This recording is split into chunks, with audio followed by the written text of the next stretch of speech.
welcome to Telling the Tale. I'm your host, Mitchell Farley Wolf, and I'm here today with, as per usual, Dustin Jackson. Hello, Mitch. How are you doing today? I'm really nervous about this episode all of a sudden. No, it's gonna be good. For the people at home, this is our third shot at recording just the intro to the episode. So I'm hoping it all goes pretty well because, Dustin, this is a very special episode of the Telling the Tale podcast. It is? Why is that?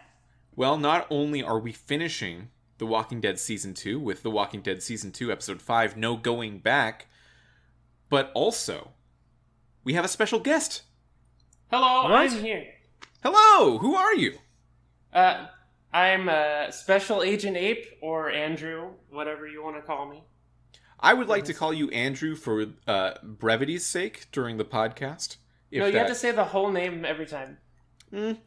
Andrew, what can you tell me about yourself, and what can you tell me about Torch 60?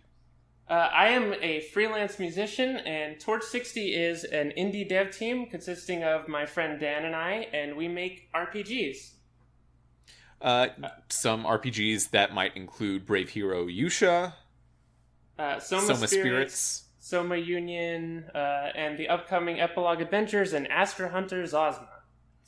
So everyone go check those things out if you like Andrew. Links will be in the description. Yeah, the soundtracks are all mine. So if That's you awesome. like me, then you like my stuff, I think. So today, we're not going to be talking about any of that stuff. Any of that garbo. We're instead going to be focusing on The Walking Dead Season 2, Episode 5, No Going Back. Originally released on August 26th, 2014. Directed by Ainsworth and Lennart. Written by Brecken and Shorett. And designed by Pink. So, before we get into that episode... The musician? I'm sorry? The musician? Jared Emerson Pink? Johnson. Doesn't need to be said. We cover Jared Emerson Johnson every single time. I see. Oh no, he's saying because you said Pink, like the musician Pink. Oh, Pink like the musician. I thought you were asking for... And who's Yeah, the with musician? No, with no. And with the exclamation point for the I. Yeah. Every I is an upside down exclamation point. Yeah. That's true. That's what my teacher always was saying. Yeah, Before they stamped that D+ onto my test.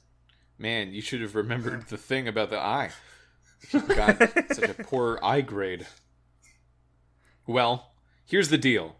Before we talk about this episode, I think it would be worth it for our listeners just to get on the same page of the conversation. To hear what you did up to this point, Andrew, and especially if you have any key thoughts on some of those decisions that you've made to get yourself to this point. Yeah, so I know that it's come up quite a few times during the podcast, but my way of playing Season 2 was to turn the SAS meter up from maybe 70 to 120, and I was just kind of mean to everybody. What is the scale? Um, Out of well, what? It goes up to 378. Yeah, no. It goes to 100. 100 SAS points is maximum SAS, but Oh, then you broke it. You've exceeded. I broke the SAS meter. Wow. Because Clem has some lines in this season that are really good. She does. I've noticed that as well, and I've enjoyed Clementine's writing up to this point. I've seen people hesitant to pick the mean Clem choices, but she has so many that are just I think we've talked about a few of them that we've picked. It depends on the context of what that choice is, but a lot of them are pretty good. You're right. I mean, I was even when the context didn't call for it, I was pretty mean, I think. Good to know. All right, so you have so a different we'll Clem. You just have a canonically different Clem than us. She was just fed up. She was tired. She's been through a lot. Krista's mean to her because she's sad. So, I did not feed the dog, and Dustin was not happy about that. He was like, "Oh, you didn't feed the dog." I was like, "No, that food's for me." Well, given what happened, that seems objectively correct. Yeah, But- I felt right about it after what happens. Yeah. I did blackmail Rebecca twice. Now here's the thing: the biggest thing that's different from episode 1 was I didn't forgive Nick. Like, I think every single other person that I've talked to forgave Nick. So if you don't forgive Nick, if you're like completely mean to him, he storms off when Pete is like telling the story about him fucking up all the time. Yeah. And and it's really funny because it's like, oh, you have like another opportunity to like, okay, we'll just drop it here. And if you don't drop it, he like storms off, and then Pete and Clem just like keep talking about him. I want to keep talking about how shitty Nick is. Yeah, they're just like mocking him while he's like stormed off. It's awesome. I did tell Sarah we'd be friends, but I did tell her we're not the same age, and I didn't give water to the guy. And I didn't give Pete the water either. Okay, yeah, So- no, that's your water now. Yeah, no. Well, I guess that it always water was didn't- because it's from your backpack. That water He's not didn't going to get need it where used. he's going. Yeah, he was a dead man anyway. He didn't need my water. Both those guys were dead. I would argue no one at the river needed water No, they were at a river. Hey. for river-related reasons. Well, I don't know. Have you ever seen what's in a river? That's gross. I wouldn't want to drink it either. It is fresh water, though. Like, obviously Well, it's it's like- gross, but you're a survivalist now. There's like microbes and like amphipods and stuff. Do you think Fish that diarrhea? Clementine 2 years after the apocalypse got this from a filtered stream? Well, She's I like, mean, ew. She I don't probably wanna like, I don't wanna she drink probably dirty like water. she probably like boiled it at least. Got the germs out. If I doubt Krista it, taught but her all right. I don't know. I can see where you're coming from, though. She knows where this water is. She can trust it, maybe more than other people. But I would argue the dying guy should probably drink from the river. Well, he should probably die. I mean, he like, I'm happy. He can do whatever. I don't care. Guy should probably just die. Okay, interesting. I'm writing that down for Yeah, I mean, Andrew he should. Lore. Well, he should have, because the thing was like, he was mean to Krista, who I have some thoughts about Krista, but we'll get into that later. Okay. Yeah. Okay. Will so the we? other She's thing- not in this episode. No, I have a lot of thoughts about Krista. This is like his number one thing about season 2 that sticks in his craw. I have a couple quick fixes for season 2 that I want to propose a little later. Interesting. So- Interesting. Okay. So let's move on to episode 2 then. Or sorry, the end of episode 1. You had to make a choice. Yeah, I didn't give water, and I went with Pete, but I didn't give water to him either at the beginning of episode 2. You saved Pete. Yeah. Well, Well, he didn't save him. I Right. mean, you yeah, I attempted went to with save Pete. Pete He was- rather than Nick. Yeah. Gotcha. Well, yeah, because Gotcha. Nick sucked, and I didn't forgive him. So the other thing in episode 2, you know how Carlos is all like, "Oh, don't tell Sarah anything. She's got whatever." No, I just ignored that. I just told her everything. Every single instance I could, I was like, "No, Sarah, this is what's going on." In order to be mean on purpose, or what? Well, in order to be mean to Carlos, I liked Sarah. Carlos sucked. It I feel like seems Carlos a is little not bit a like great Sarah's character. caught in the crossfire there. Well, You're no, making Sarah- her She's life like, worse whoa, whoa, on whoa. purpose to- Oh, don't to hurt worry. Carlos. Sarah did get caught in the crossfire, but that's because she died. I didn't shake Carver's hand. I told Rebecca to stop bossing me around. I didn't vouch for Luke's crew. I told Kenny that they all sucked. I told Cool. I told her I told Rebecca it was gross to listen to her baby kick in her stomach and didn't. That do one it. seems unneeded, but I get it. That does seem like a little bit of a That's line going to out of your cross. way to be mean, but it is funny. Yeah. It was very funny. Yeah, no, I sat- it sounds funny. That's fair. I sat with Kenny because the other crew sucked and they were boring. I told Kenny I didn't trust them because they locked me in a shed. Fair. I didn't put the angel on the tree. I put the star on it because Sarah needs to learn that angels aren't real. I threw Nick under the bus and Walter killed him, or didn't save him. So yeah, that's my episode Oh yeah, and also Alvin lived for me. Dustin, as you were lived for both of us your... too, right? Alvin lived? Yeah, Alvin lived for me. Yeah, Alvin lived for me. I went with Kenny. I shot the first time and did not shoot the second time, I think.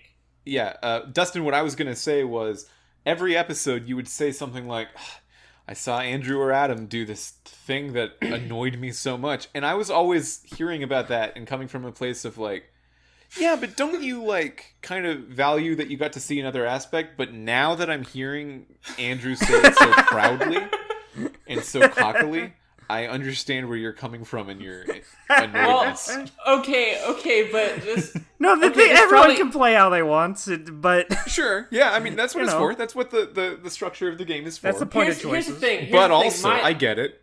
My Clem was fed up. She was done. She was, she had no patience left. Sure. But let's start with episode 3. I think as long as Alvin lives, it's fine. Which he did. So I called Sarah a baby.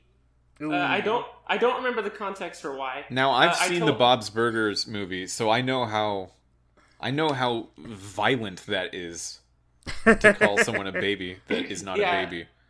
Yeah, no, I called her a baby. I told her to shut up. I don't remember why.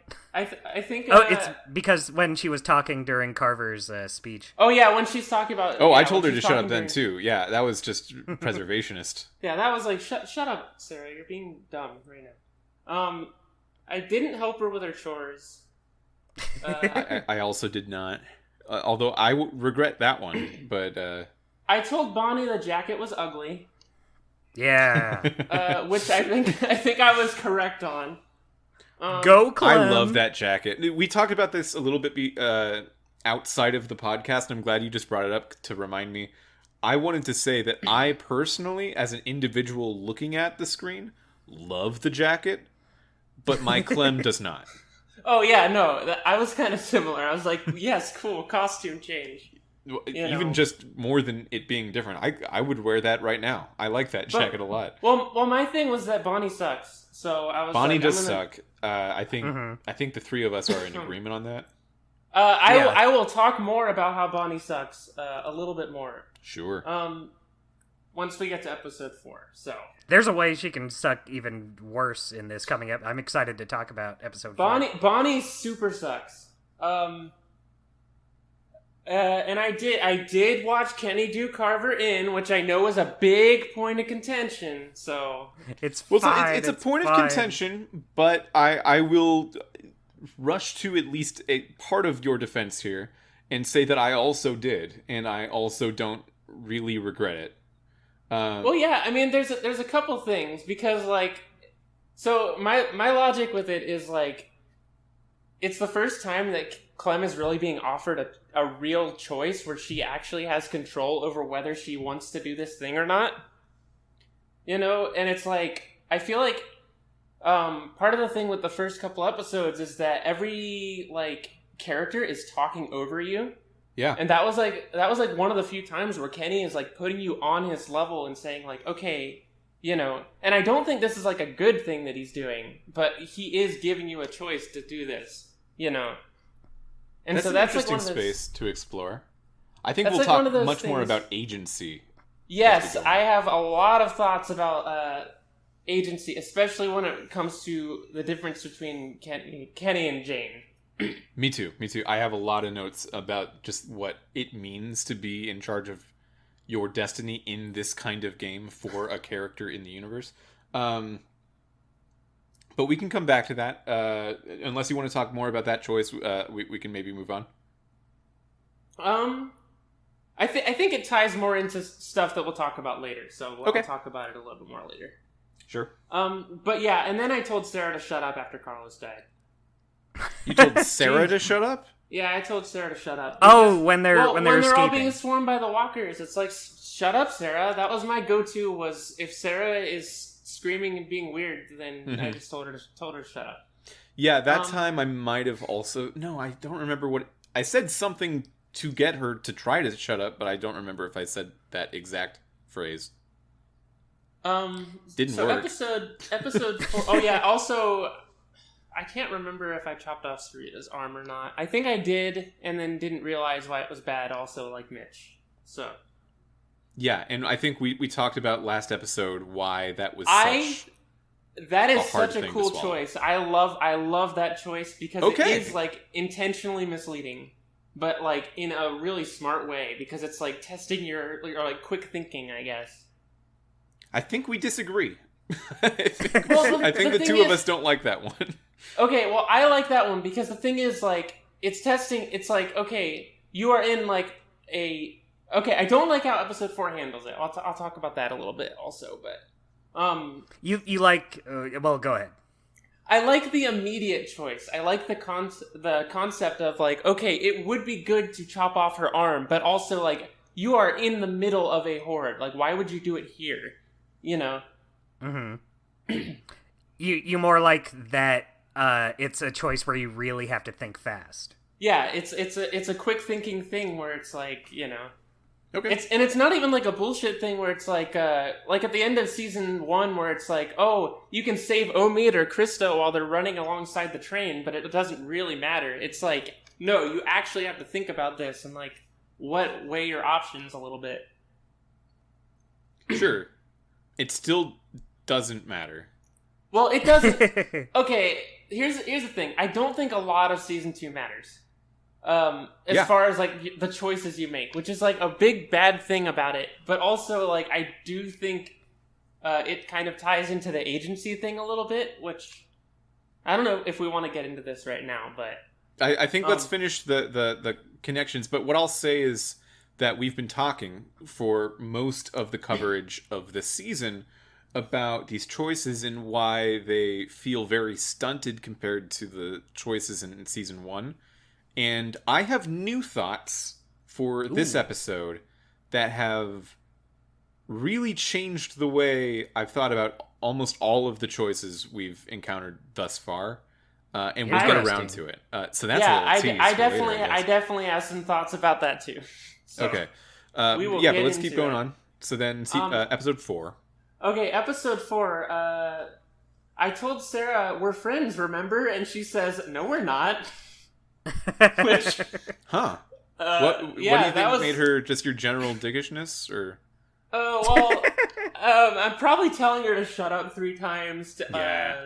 Telling her to shut up, not helping her with her chores, just really not going putting against putting everything. the star instead of the angel. Yeah, never actually being a friend at all. Okay, yeah, that makes sense. Well, you know, I guess I can see it. I was trying to toughen her up a little bit. If you squint, I guess. I don't know. I was having fun.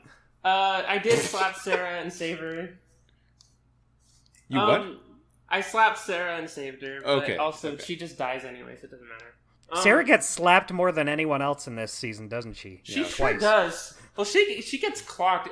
It's like that bear in King's Quest V that just like punches Graham.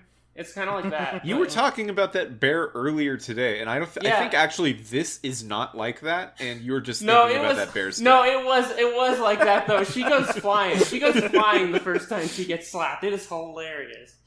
I mean, it's not like funny. Yeah, but I also did not like, think it was especially funny, but I mean, it's like dramatic. That's a take. It's not funny like the situation, but the way they animate it, where she just goes like flying, is like ridiculous.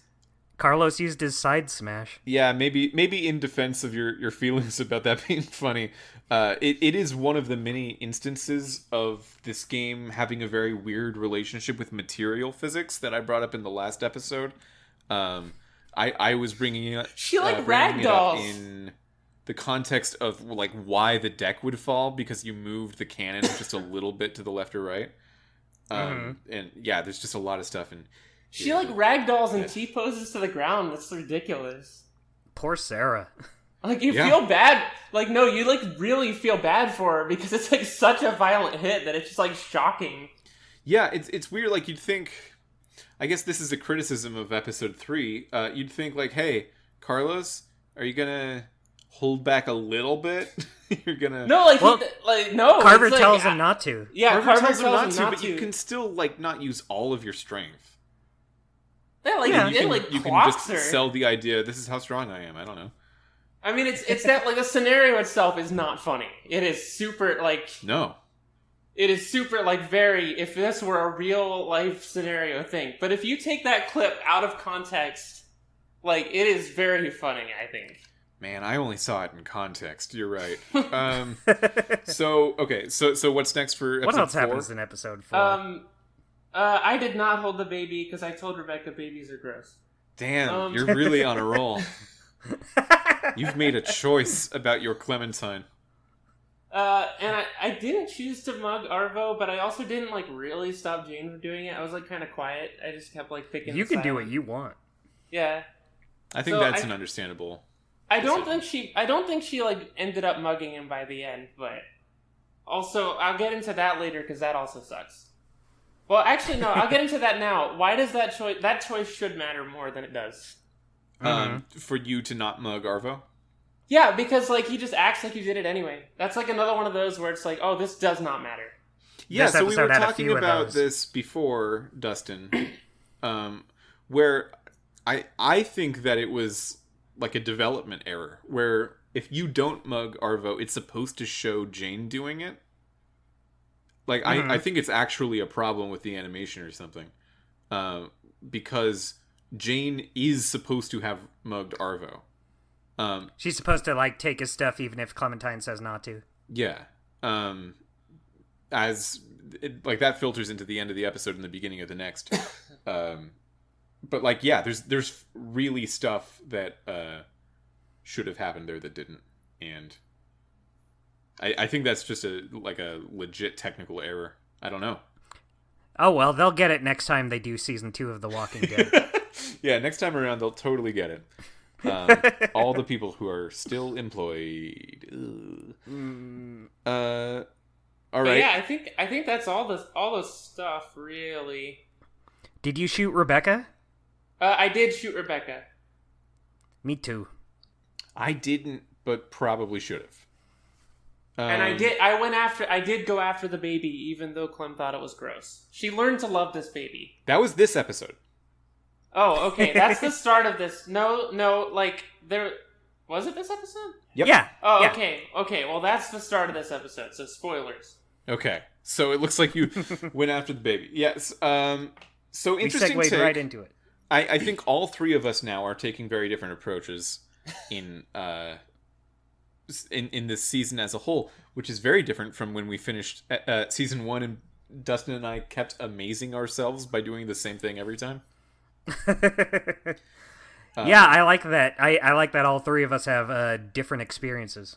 Yeah, it sounds like Dustin. If correct me if I'm wrong, but I think that you're trying to play Clementine as maybe a moral beacon.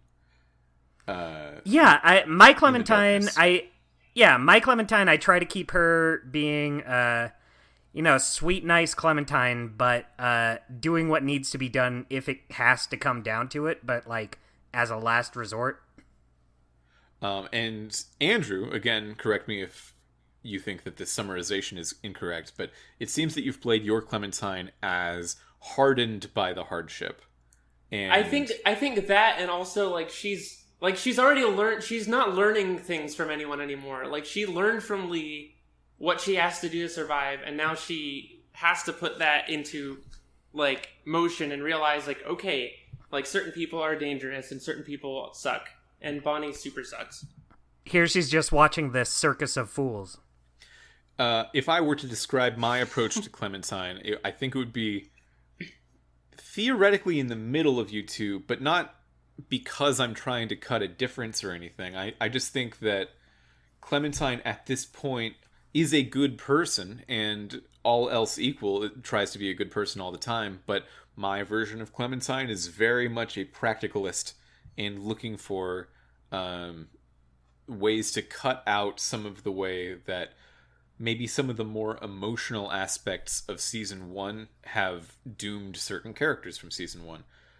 Especially characters like Lily. I feel like maybe this is headcanoning a little too much, but I think that incident in particular seems to have shaped Clementine's disillusion with certain aspects of humans living and reaffirmed other aspects of humans living, because I think also, like, one of the things people kind of take for granted is that, like, there was a whole 2 years that Clem spent with Krista. Right. She spent longer with Krista than she spent with, like, any other person so far. That's so, true. Like, and she seems to not really like her in proportion to that. Well, I think the thing is tough because, like, you know, there are a couple lines where she's like, oh, Krista taught me to do this. Krista taught me to do this. You know? Mm-hmm. Like, you know, the reason that she knows how to suture her wounds is because Krista taught her. And, like, when she's talking to Kenny, she'll be like, oh, you know, Krista took care of me even though it wasn't, like, the best. And then... So, you know, there's definitely like a little bit that you don't really get to see. And I think that's interesting because you have to kind of like fill in the gaps for how that went mentally. Mm-hmm. I think that's really interesting because whenever she's given an opportunity to talk about the people that looked out for her or the people that shaped her, it's Lee. Every time Luke asks her, so like, how'd you get there? She talks about Lee and how good of a person Lee was, and how she wouldn't be alive without Lee, even though the vast majority of her time, up to this point, after the zombie apocalypse, was being raised by Krista, who you have to assume, I guess, just wasn't as good at it. Well, or I had sunk into a depression Krista, at that point that she wasn't being active. Here's the thing. At first, in that first episode, when you're still with both Omid and Krista, they both seem genuinely happy, and Clem seems to, like, fit in, and she's, like, making jokes. And then after that, you know, after Omid's dead, and she presumably, like, and Krista presumably, like, miscarries or whatever, you know, like, the dynamics of the relationship are very different. Yes. The dynamics of the relationship are very different. And her pregnancy, Krista's pregnancy, is a way of foreshadowing and talking about how Clementine might be involved with a different pregnancy later. I got some thoughts about that, and we'll talk about it now. Now I think it's the time. Okay, so here's my quick fix for the first couple episodes of season 4. Okay. Season 4? Season 2. Or season 2. Season 2 up to episode 4. Sorry, I said the wrong thing. Yeah, by the way, just I think you've been pretty good about this so far. I will not spoil anything. Yeah, we don't talk about beyond the episode we're on the show.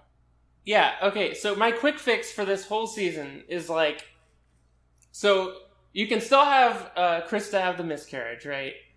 But you should bring her back and have her like help Rebecca, because like it gives like Krista a chance to grow and like kind of gives her more like, I don't know. I feel like the reason that Krista she's just like written out because they need a new baby, and it's like, if it's not going to be Krista's baby, why, you know, Krista's baby just suddenly doesn't matter. But if if they use Krista's loss as a way to make Rebecca make more sense as a character, I think it would really kind of tie the season together, and would also make this choice at the end. I think it should be, instead of Jane, it should be Krista, basically. Krista and Kenny. Krista and Kenny, yes.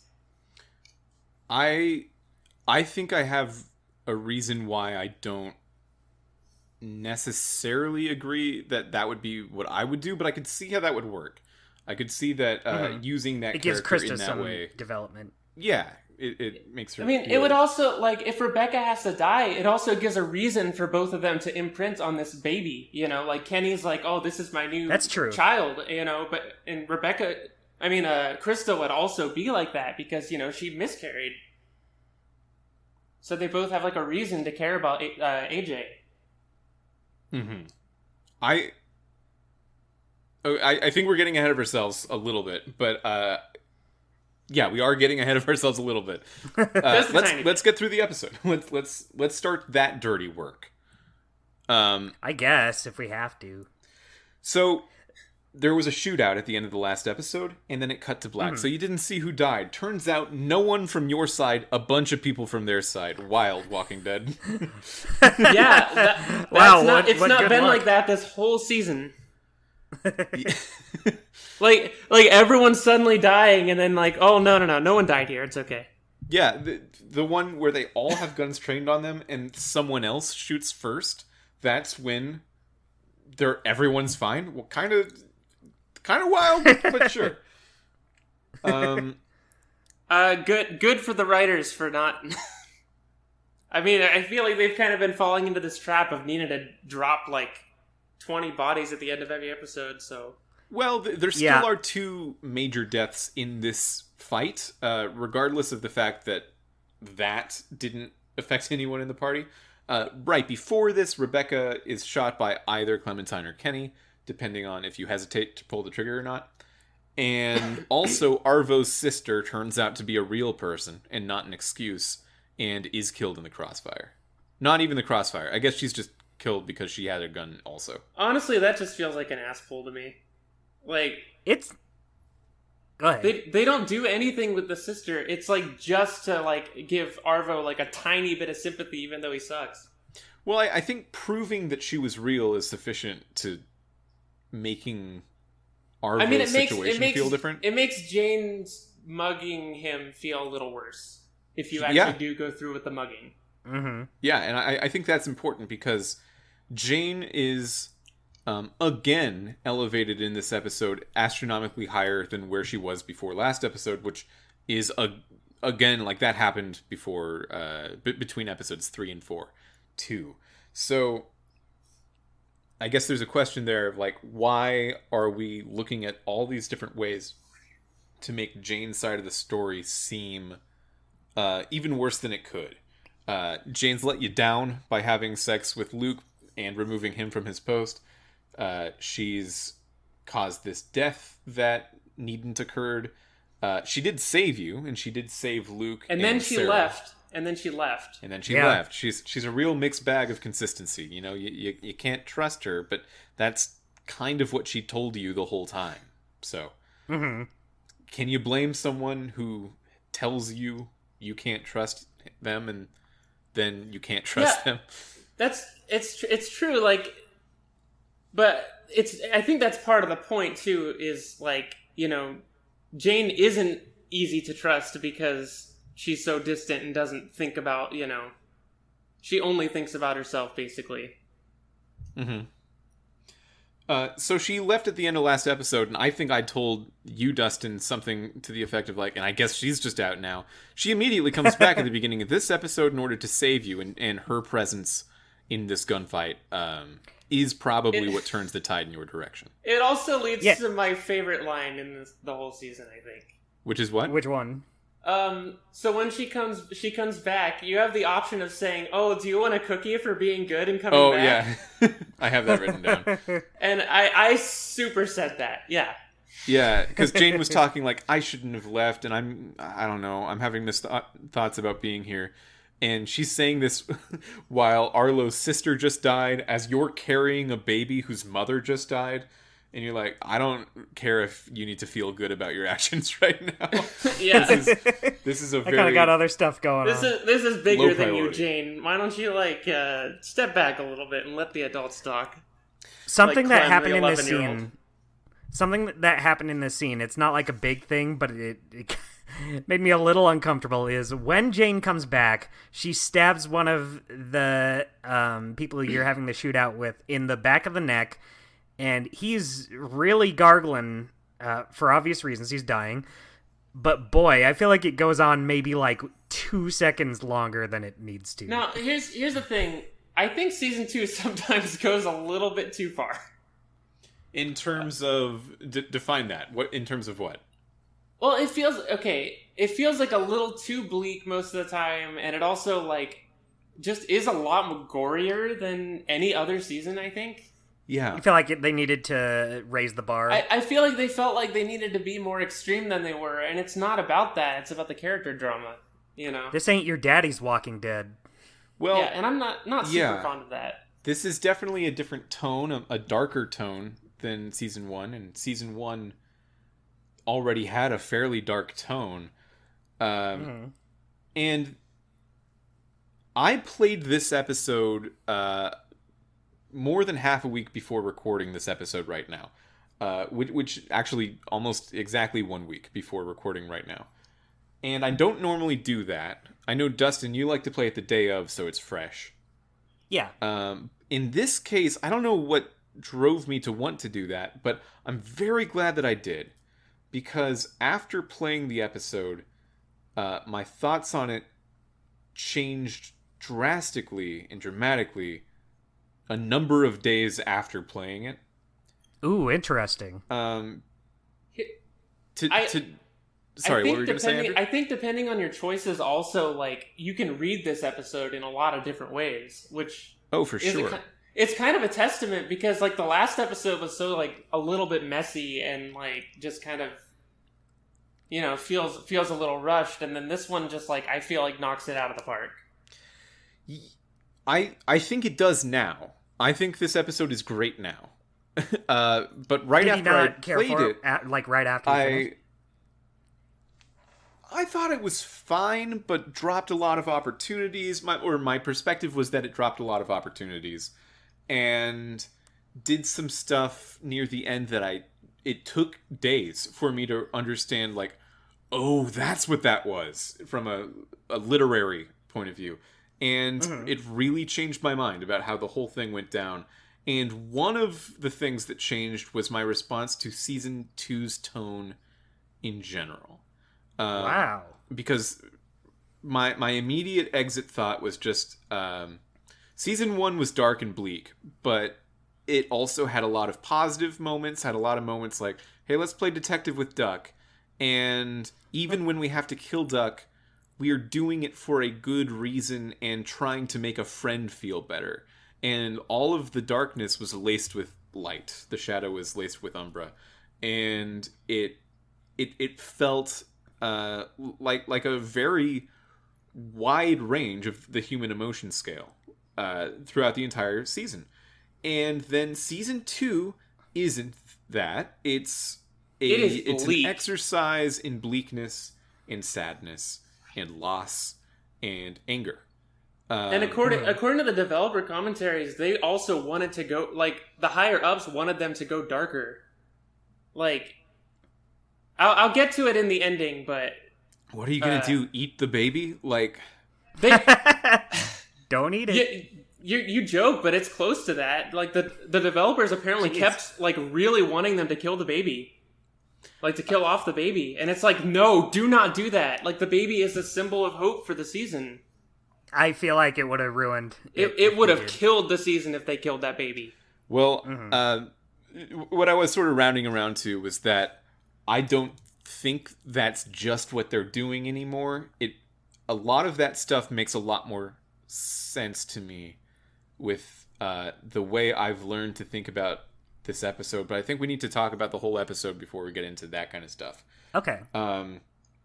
So after the shootout, you're basically guiding Arvo, who's the only person from his group that survives, and he's wounded. He was already walking with a limp because he has like a leg brace thing, and now Kenny he's fucking hates him. Like, yeah, more than any other human being I've ever seen Kenny hate. So Kenny, I think, mentally conflates Rebecca's death here with the attack, which is not fair, but is something that he's doing. He views Arvo's intervention as the reason Rebecca dies. Oh, I have a question, actually. Sure. So, did you stay the night with Rebecca, or did you just go right away? I said we should wait a couple days. I did as well. Okay, I think I went right away. So, the difference, I don't think it matters that much, because then she's just too tired, and then she still, obviously dies. But she dies on the tire. Yep. So that's like another one of those choices that like weirdly feels like it should matter and doesn't. It just like changes the time of day a certain scene happens, I guess. It changes the time of day? It's like evening. Is it nighttime for you? I think, well, not like nighttime. It's like evening, kind of like early. That's interesting. I think it's just in the sort of middle of the day. I don't remember very well. I might need to double check because. All right. Yeah, I think we were under the assumption that it didn't do almost anything at all. Yeah, so it didn't seem to matter. The shootout seems to just happen. Yeah, it happens either way. So you do a little bit of a road trippy thing here. Kenny does hate Arvo. And that becomes important and more pronounced as time goes on. Can we talk about Kenny's racism again? Cause interesting. Okay, yeah. So he keeps calling Arvo Rusky. He does. He does this. He does this about 6 times. And that's a lot. And after he already did a racism in the first season, I feel like we gotta ding Kenny on that a little bit. Yeah, it's interesting that seems to come up. I think that it's an element of like only when he really hates someone will he bring that out. Like he wouldn't have done that anyway. Yeah, like with Lee it was an accident, but with Arvo it's like no, I'm gonna be racist. Well, with Lee, with that one moment I think from episode 2 of season 1. Where he talks about, I think he says something like "you people," referring to black people, which was uncomfortable. He says, Lee, you know how to pick a lock, right? You're urban? Terrible. But also bad, not meant as an insult. Yeah, it's meant as an insult. As like this is him just doing it. He's like, no, Arvo, you suck, and I'm gonna be mean to you because you are a bad person. There's one point where Arvo says something in Russian, and Kenny says, "Say it in American, asshole." Yeah, like his speaking Russian was intended offense. It is interesting because Kenny was put in a position where Lee became his best friend, and Lee is a black man, and now Clementine is his best friend, and Clementine is a black girl. And now he's raising the baby who will now be known as Alvin Jr., who is a black baby. And he either dated or got married to Sarita, who is an Indian woman. Mm-hmm. I will say about the baby also, I feel like they definitely make it more clear that it's definitely Alvin's. It looks more like Alvin. Like, they kind of changed the model in this episode, I think, and it's definitely more clearly supposed to be his. Yeah, I think they mentioned that at the end, and it comes out in dialogue, but the more they change the model, and the more this baby grows up, even within the span of a couple days, because, well, I mean, the first few days of a life are pretty influential in how much you're going to grow. Yeah. You can see that come out more, and yeah, it's very clear that it was never Carver's baby. Which good, because nice. I don't. Alvin's a good guy, and Carver. Yeah, Alvin's great. Yeah, a clear moral dividing line in season 2, if there are any at all, is that Alvin's good and Carver is bad. Everyone else is pretty gray. Yeah. But yeah, did you have anything else to say about Kenny calling Arvo a Rusky? It does. He's putting a lot of spin on that fastball. He's putting a lot of vitriol on it. He is angry at Arvo, and I feel like the way it comes out is bad. But I don't have that much more to say about it. Yeah, he also calls him a commie, which like I don't know how old Kenny's supposed to be, but that feels outdated even for then. I mean, he's got like graying hair, so he's definitely meant to be at least like middle. Oldish. Yeah. I got some. You can have some. Yeah, but gray. he's got like a gray. He's like gray. He's gray all over. Sure. Yeah. Okay. Like if you looked at him, you'd see everything. That's what we're saying. So you you walk for a while. Arvo's directing you, and you see this like power plant looking thing, and Kenny asks Arvo, "So is that where you're taking us? Is that where you're going?" And Arvo says, "No. It's a house. It's further than here. It's more hours to walk, and there is food and there are supplies.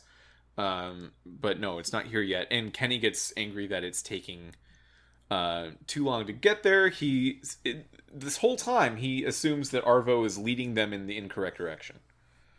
And then they don't go around the lake. That's the real problem. Yeah, well, that's later. But for now, at this power plant, they're all spending the night. They have a very nice respite from the stress, from the hate, from everything. Oh, Oh, that is I got my order mixed up. Yeah. Because this is the eye before, not the eye before the storm. That's not how storms are. This is the calm before the storm. Where okay. We're just having a nice time.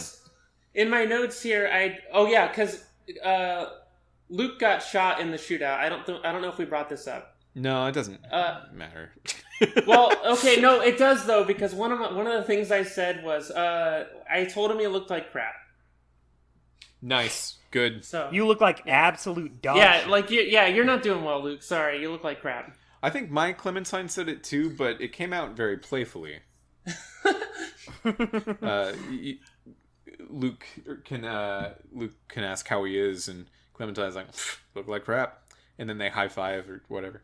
Hey, put their sunglasses on. So at this moment, you got Mike, who I don't think we've mentioned this episode yet, who's still there, and he's still trying to be a sort of a source of calmness and happiness, as is Bonnie. Which doesn't work because she sucks. Does not work especially well. And Clementine is talking to those two people and Luke, who are all trying to keep spirits bright. Luke brings up that it's his birthday. He's turning 27 years old, which means I'm older than Luke. I'm also older than Luke. It's like the end of the Joe Pera episode where he's like, "Oh, it's my birthday, but I don't like to make a I want to make a big deal of it." Yeah, we can't exactly just reference random Joe Pera episodes on this podcast. It would be too good of a podcast. Too good of a podcast. We have to nerf it a little bit. All right. But of who does not come to the campfire to just hang out, which is doing something, because the campfire it looks warm and it's extremely cold. They've made a point of saying that a few times, just how cold it is outside. Yeah, they're walking on foot through a snowstorm, basically. Yeah, but who doesn't come to the campfire are Arvo, who's tied up and is not allowed. Kenny, who's holding the baby and keeping guard, and Jane. And what you have the option to do is take a bottle of rum that I think Bonnie's just had. She's been saving for a special occasion, and being that it is a birthday, it might be a special occasion. You have the option to go around with this bottle of rum and offer it to whoever you want to offer it to. What did you all do? Andrew, you can go first. All right. So I took it to Jane, and she told us like absolutely bonkers story. Yeah, same here. I'm sure we'll get into. I don't have anything to say about it. You can get into now if you want. All right. Yeah. She just suddenly has this story about how like she wanted to drink alcohol before she was supposed to, and knocked down the glass bottle, and it got mixed with sugar or something, and then there were sugar cubes at the bottom of it. Yeah, there were sugar crystals, because rum is a sugar crystals, yeah. drink. Yeah, so she wanted to get sugar to those. crystals at the bottom, and so she couldn't tell if it was sugar crystals or glass, and her mouth was bleeding because she was super drunk. I ate the glass. And that was like a story about her and her sister, like helped her out or something. I don't remember. At least she only brings up her sister the once this time. Yeah, it's a little more natural. It's a good calming down point. It's also like, oh yeah, I've done stupid shit with my, siblings. Well, Sarah's not around anymore, so the need for the sister metaphor is no longer there. Yeah, sister is over. One thing I think is funny about this story is she says she just breaks the bottle over like the counter to get to the sugar crystals. She didn't want to get caught by her parents, and yet she decides, let's break this bottle over the counter. Yeah. Well, hope thing, they don't notice. Well, it could have been like, oh, I accidentally knocked down this bottle. Yeah. No, she said she purposefully. Oh, I guess that makes sense. Why would it go in her mouth if she accidentally knocked it down? Is the question, because we're trying to set up a situation in which she would eat glass. I don't think she intended. The vacuum wasn't working. I don't think she intended to eat the glass and make her mouth bleed. I think she's just stupid. No, she intended to eat the sugar crystals. Well, she wanted to eat the sugar crystals. Yeah. She didn't want to eat the glass. She's just I know dumb. that she didn't want to eat the glass. That's not what I'm saying. I don't think it was an intended result where she's like, oh, I'm gonna eat this, But it is very funny. It is very funny that she didn't think about it. Yeah, but honestly, it made me it made me empathize with Jane a little bit, because I can totally relate to the idea of seeing sugar crystals at the bottom of a bottle and knowing, like, I have no way to get to these, and I want to eat those sugar crystals so bad. I want that right now. I want that right now. I love rock candy that accidentally happened. Oh, and I think also Jane asks about the baby, and I said it was annoying. Cool. Real bummer. And then I drank the alcohol and told Kenny he wasn't my dad. You're not. He... Oh yeah, because Kenny gets upset if you drink some of the rum. Yeah, so Jane offers you a little, even though you're the one with the bottle, which is a cool offer, Jane. I do kind of have some thoughts about this not my dad thing, though, because I feel like Kenny has kind of imprinted on Clem a little bit. Yeah. Like, oh yeah, like this, this baby is my baby and Clem is my child. Kenny is a stand-in. This is sort of a thesis statement I'm working on. Kenny is a representation of an abusive stepfather.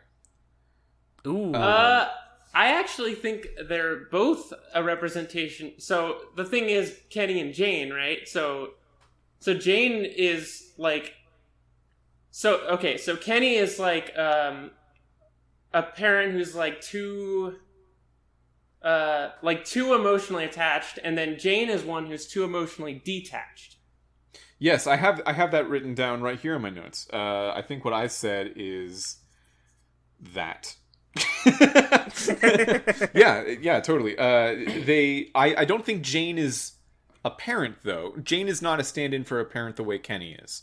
And I think that difference is important. Jane is, as has been made so clear by her writing, a stand-in for an older sister.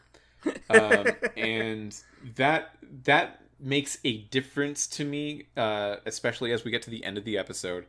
That you might not share, but it does have weight to it, to me. It's interesting because they're both. It's a different form of abuse, but it's still abusive. Sure, and I think, again, high level thesis.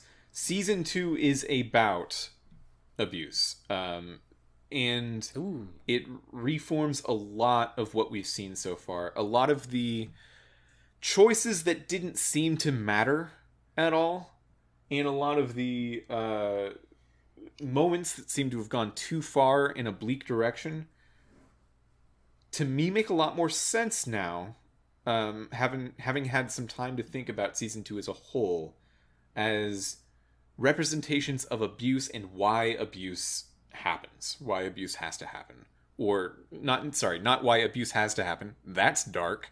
Why when abuse is present in someone's life, there are other consequences that come from that that make it an even more terrible thing than just the acts of abuse themselves. And the thing with both Jane and Kenny also is that it's not like they're just abusive, because like they both do care about Clem. Yeah. Oh yeah. Mm-hmm. Like they both absolutely want her to do well. They just aren't fit anymore to parent a child, basically.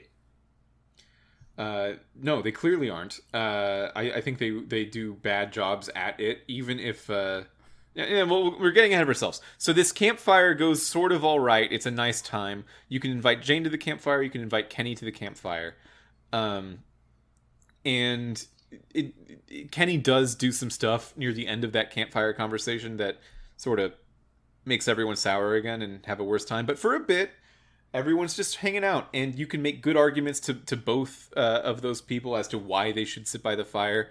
The strongest one that I had was telling Kenny, "Hey, Kenny, the baby's probably cold if you're cold. The thing is, the baby is definitely like the biggest thing Kenny cares about. Like, this is his life now. He wants this baby to live." Yeah. Which makes a lot of sense when you think about Kenny as a historical relic of season 1. Season 1 has a lot of different attempts of how to survive in the apocalypse. Certain characters are manifestations of getting lucky, being angry, of prizing your family above all else, of being crafty, of prizing yourself above all else. And of course, Lee is the stand-in for whatever the player wants to do to survive in the apocalypse. And you're kind of given a pop quiz at the end of season 1 by Station Wagon Guy to find out, like, hey, was that a good idea? Is your method good? Is your method sound? And depending on how you come out of that conversation, you might have ideas of, yeah, I think that would work, or no, I think I should probably not have taken that approach.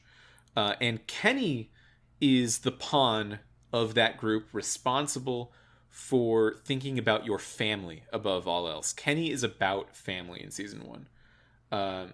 He's still about family, too. Still about... Oh, absolutely. But I think in a very different way. If there is something I don't love about what we've seen in Kenny's arc between the 2 seasons so far, it's that I don't really think that season 1 Kenny would do a lot of season 2 Kenny stuff. Maybe the argument is that he's... and I think they kind of get into this in episode 4 of this season, when Jane is talking about Kenny, when Jane and Clementine have like some alone time. Jane says some people are hardened by these times and other people are broken by them. And she's making the argument of, like, look at Kenny, because at that point he's really messed up about Sarita, especially in my playthrough when Clementine is more evidently the reason Sarita's dying. Some people are... You seem to be, Clem says to Clementine, you seem to be hardened or at least made stronger by being in adverse times. Kenny's broken by them. And maybe that happened between season 1 and season 2 as a result of what happened to Kenny's family in season 1. But in episode 5 of season 1, the end, we see Kenny sacrifice himself for either Krista or Ben, depending on how you do it. Or probably Lee, if it's just you and Kenny. And he learns that his family can be anyone, and he learns to sacrifice in spite of self-preservation to help the people that he loves, even though in the past he's sort of chickened out at the last moment for doing a lot of the harder stuff. Season 2 Kenny does not chicken out at all. Ever. Season 2 Kenny... Quite the opposite. ...has an immense amount of confidence, you might say. So that is something that I would maybe hold against season 2's portrayal of Kenny. I don't see the continuation of that through line, but maybe just taking season 2 Kenny as its own, I think, is a wonderfully told story, if horrifying, about abuse. That's how I'm currently viewing Kenny. I mean, and the problem, one of the things that they keep trying to do is, like, you know, say, oh, Kenny's losing it, but, like, the Sarita thing is so recent. Yeah. Like they're all talking about it like he's just being suddenly, like, the most abusive person ever, but also, like... Can you believe Kenny's acting like this? Yeah, like, why is Kenny acting so weird after his, the second love of his life died? Did something happen? Well, okay, to be fair, no one's asking why is Kenny fucking up. No one's confused. Well, they're giving him, like, zero leeway. You know, it's like, okay, sure. Yeah, I would be pissed too. You know. Yeah, I get it. Well, I have more thoughts on this, but we really should finish the episode's plot. It's difficult. It's difficult. After this moment at the power plant campfire. They get up again. Somewhere along the lines, this might have happened before the power plant or not. Clementine has a moment where she has to change Kenny's bandages, and not a lot happens specifically, but it's a moment where you have to take care of Kenny, which, as the episode progresses, becomes almost the dominant dynamic between you two, of you having to take care of Kenny, which is interesting to think about. But yeah, the day after the power plant campfire, they're still walking, and they're getting close to the house. They can see it in the distance, and then all of a sudden, there are walkers behind them. That's bad. That's not great. It's supposed to be too cold for them to keep up their speed, but it doesn't seem to be stopping them really. And they need to cross a lake to get to the house. It's a frozen lake. How have they not communicated how walkers work, like, in the 2 years... Well, I think that's the problem. They thought it was cold enough. They thought because this does seem to happen with walkers. If it gets cold enough, they slow down. But maybe this is just not exactly cold enough, because later we see it gets way colder at a different part, and this does slow them down. So maybe they just thought they were past the threshold and they weren't. I don't think any of them have like an accurate thermometer all the time, right? Yeah. Thermometers stopped working the day after the apocalypse. Of all the times. So they're crossing the lake, and then all of a sudden, the walkers start crossing the lake too. I think you're led to believe that if everyone kept a steady pace, the lake would not shatter, but people start running because they're afraid of the walkers. Especially, I mean, everyone does, but especially Arvo, which Kenny can't stand. Kenny's not giving Arvo a break for this. And long story short, Luke falls in the lake through the ice. Whoops. Clementine has the option to listen to what Bonnie is trying to tell her to do, which is to not get closer to Luke, because her added weight will like open the hole further and just let Luke get out on his own, or to try to help Luke out. What do you do? So here's the thing about this Bonnie choice, okay? Because she's done this. She did this in the last episode too, where she puts Clem in like a lot of danger. Yeah. Without thinking about it, you know? And I feel like that's this again. I did not take her advice. I did take her advice because she lived for me. She lived for me too, and I did not. Oh, okay. Yeah, then I did not. I couldn't remember. Yeah, there's a few possible outcomes to Can this Bonnie scene. die from this? Yes, Bonnie yes. can super die from this. How does Bonnie die from this? She tries to save Luke and freezes to death. They get stuck under the ice. Yeah, she falls through. They both do. Falls through the. Okay. Yeah. Yes. Interesting. All right. So, yeah. I did help Luke. I actually really like this choice a lot because it really feels like there's no right answer to it. Oh, okay. Especially given the results. I think I remember how it goes. So like you start to help Luke, and then like they realize it's not working, and then you get an option to stop. And if you stop, Bonnie will still live, but she'll be very mad at you. Okay. So I think what was happening for me, I think, was Bonnie was saying, don't help Luke because it'll open it further at the beginning. But then I helped Luke anyway. Bonnie didn't seem to be part of that exchange at all. And then Luke is pulled under by a walker and dies, and eventually Clem gets her way out. But she's like frostbitten, kind of. Yeah, Clem's a little messed up. She's very cold. She's probably too cold, I'd wager. Yeah, it's not. Bonnie a didn't great seem to be a temperature. big part of that for me at all. So it's interesting that she can die there. Yeah, she can. Yeah. She can super die there. So that would leave you with only Mike, Arvo, and Kenny. Mike, Arvo, Kenny, Jane. Yeah. Yeah, of course, Jane. Yeah. So I did help Luke. I did.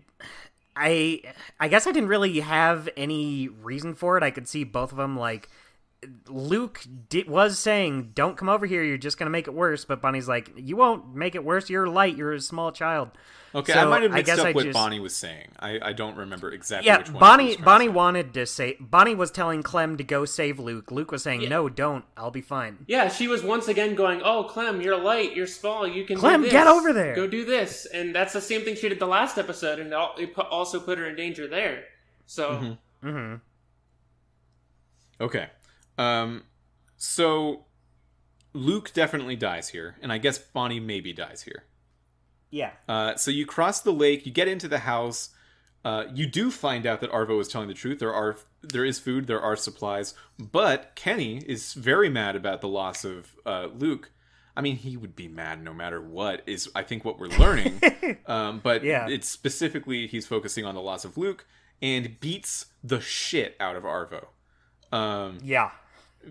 Despite Arvo being the person that led them to this place of safety and food. Yeah, he thinks Arvo's lying. He's like, he thinks he's lying and saying there's supplies when there isn't, which we find out is not true. Yeah, they get there and there's chili. But also, a baby can't eat... What does Kenny say? How's a baby supposed to eat fucking chili? 1 can of chili. What? I mean, he doesn't look to see if there's other cans even. He sees the can of chili and just knows this won't work. I wish that they found the can of peaches again and pointed to it and said, "Clem, you look like this." They all say it in unison. Yeah. The peach girl, the girl on the can of peaches that does not look like Clementine, that everyone says looks like Clementine, and is maybe a little it's like a little race related because this is a white girl on the can that really does not look like Clementine. Whenever someone says this, Clementine just is like, dude, she's small. Like, is that what you see in me?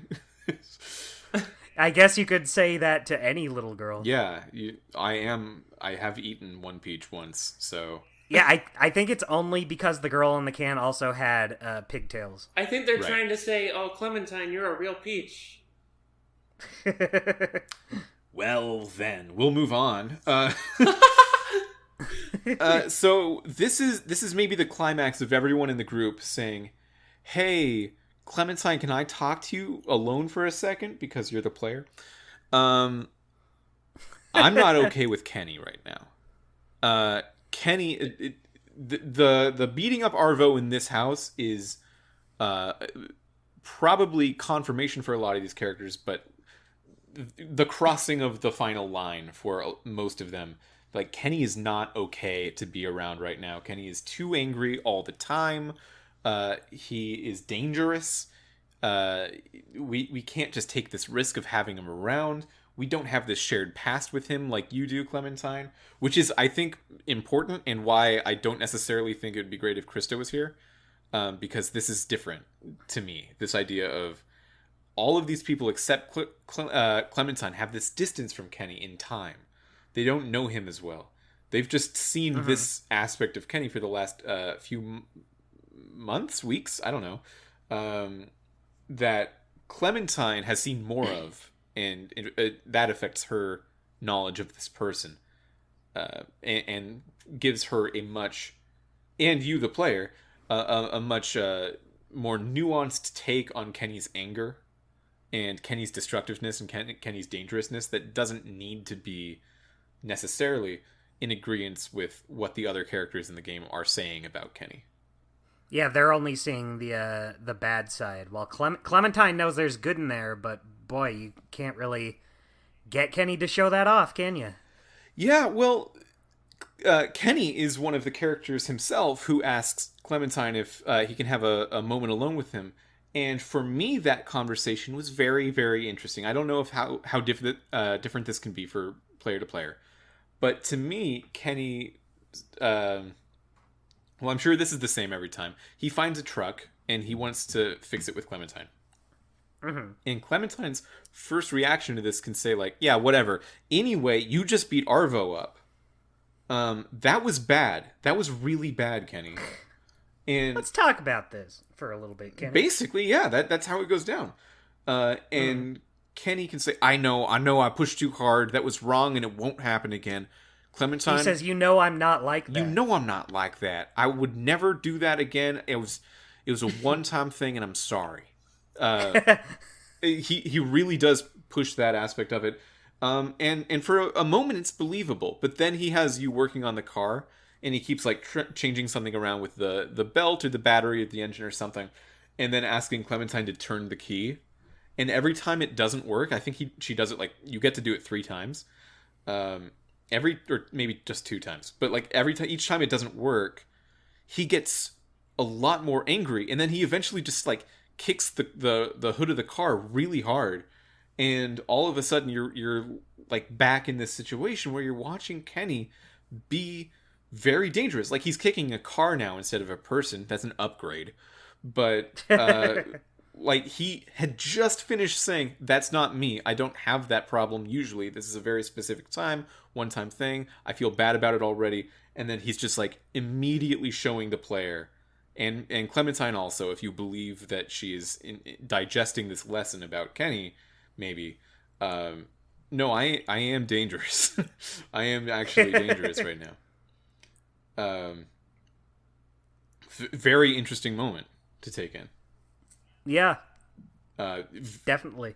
that like him being angry about car troubles is not the bleakest thing that happens in this season, but something about him just saying, no, look, I apologize, I realize that was bad, I felt bad immediately, but then him saying that and then doing this just feels so gross to me. I had goosebumps all over my body. I was really just from playing it.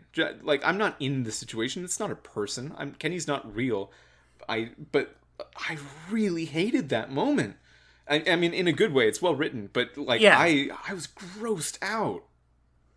It's a moment that makes you feel very uncomfortable, but in a good way. It's very powerful. Yeah.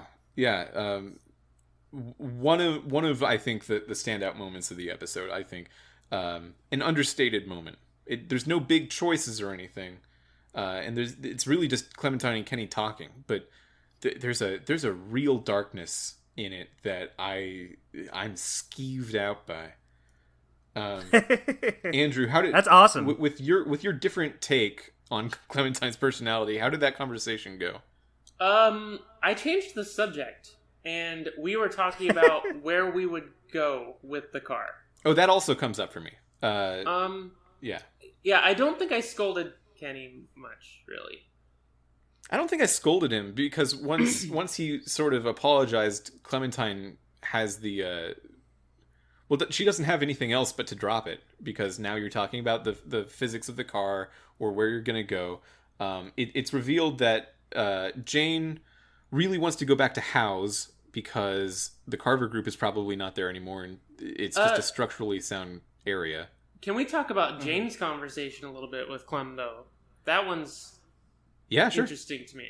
The one when they're inside the house. Sorry, just really quick. Kenny? Jane says she wants to go to Howe's, and Kenny says he wants to go north and continue to Wellington. So like diametrically opposed directions. You can't go to both. Yeah. I want to talk about a different thing with this conversation. That right. I don't know I'm trying to just finish a thread before we move on. Okay. But yes. So, what is your conversation with Jane? So for a little bit more context, Kenny leaves the baby with Jane briefly. Yes. And Jane is calling the baby it. Okay. It's crying. It's crying. Mm-hmm. What do I do with it? It you know. And I think that's like a really interesting choice, because like it's really showing that she is not that interested in this baby. You know, like she has no attachment to this baby. This is an object that is in her way, I guess. Yeah, she had to... she's been saying the whole time, even when she was talking with Rebecca at the sort of first half of episode 4, she was asking her very leading questions of like, okay, are you going to keep it? Or like, what's going on? You can't really expect to raise a baby in this, right? So her stance on like whether this baby ever should have been introduced into this environment at all has been known. And now that the baby exists, she's not gonna like, we'll talk about it. she's not like suddenly changed her mind about this being a good baby. Yeah, this is well, just. I bet she doesn't think it's a bad baby. That the baby is not the problem here. The problem is that it is a loud baby that needs to be fed. Yeah, it is a vacuum for trouble. She sees it as a problem that needs solved, but also like one that they're stuck with now. Mm-hmm. I hate to say it, but I do like. Obviously, you should treat like a baby is more important than that. But I do see where Jane's coming from. If you're in the middle of a zombie apocalypse where like any noise can bring a herd of walkers down on you, that puts you in an unsafe situation 100% of the time. Yeah. Yeah, no, that's real, and I mean, her concerns have been noted, and at a certain point, the baby's parent was Rebecca and no one else, and Rebecca made the decision.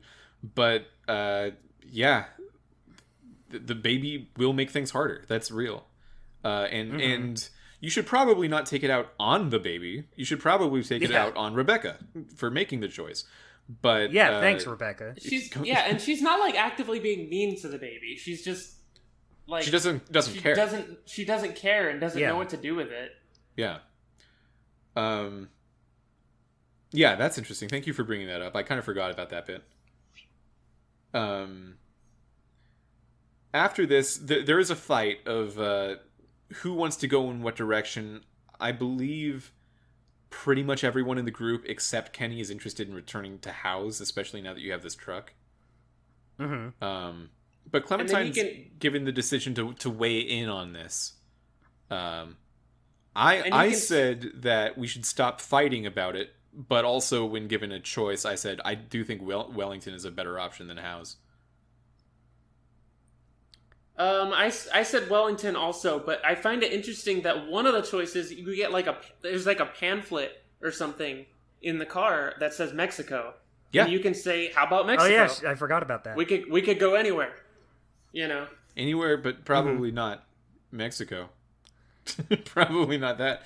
You're gonna have a hard time convincing people because there was a pamphlet.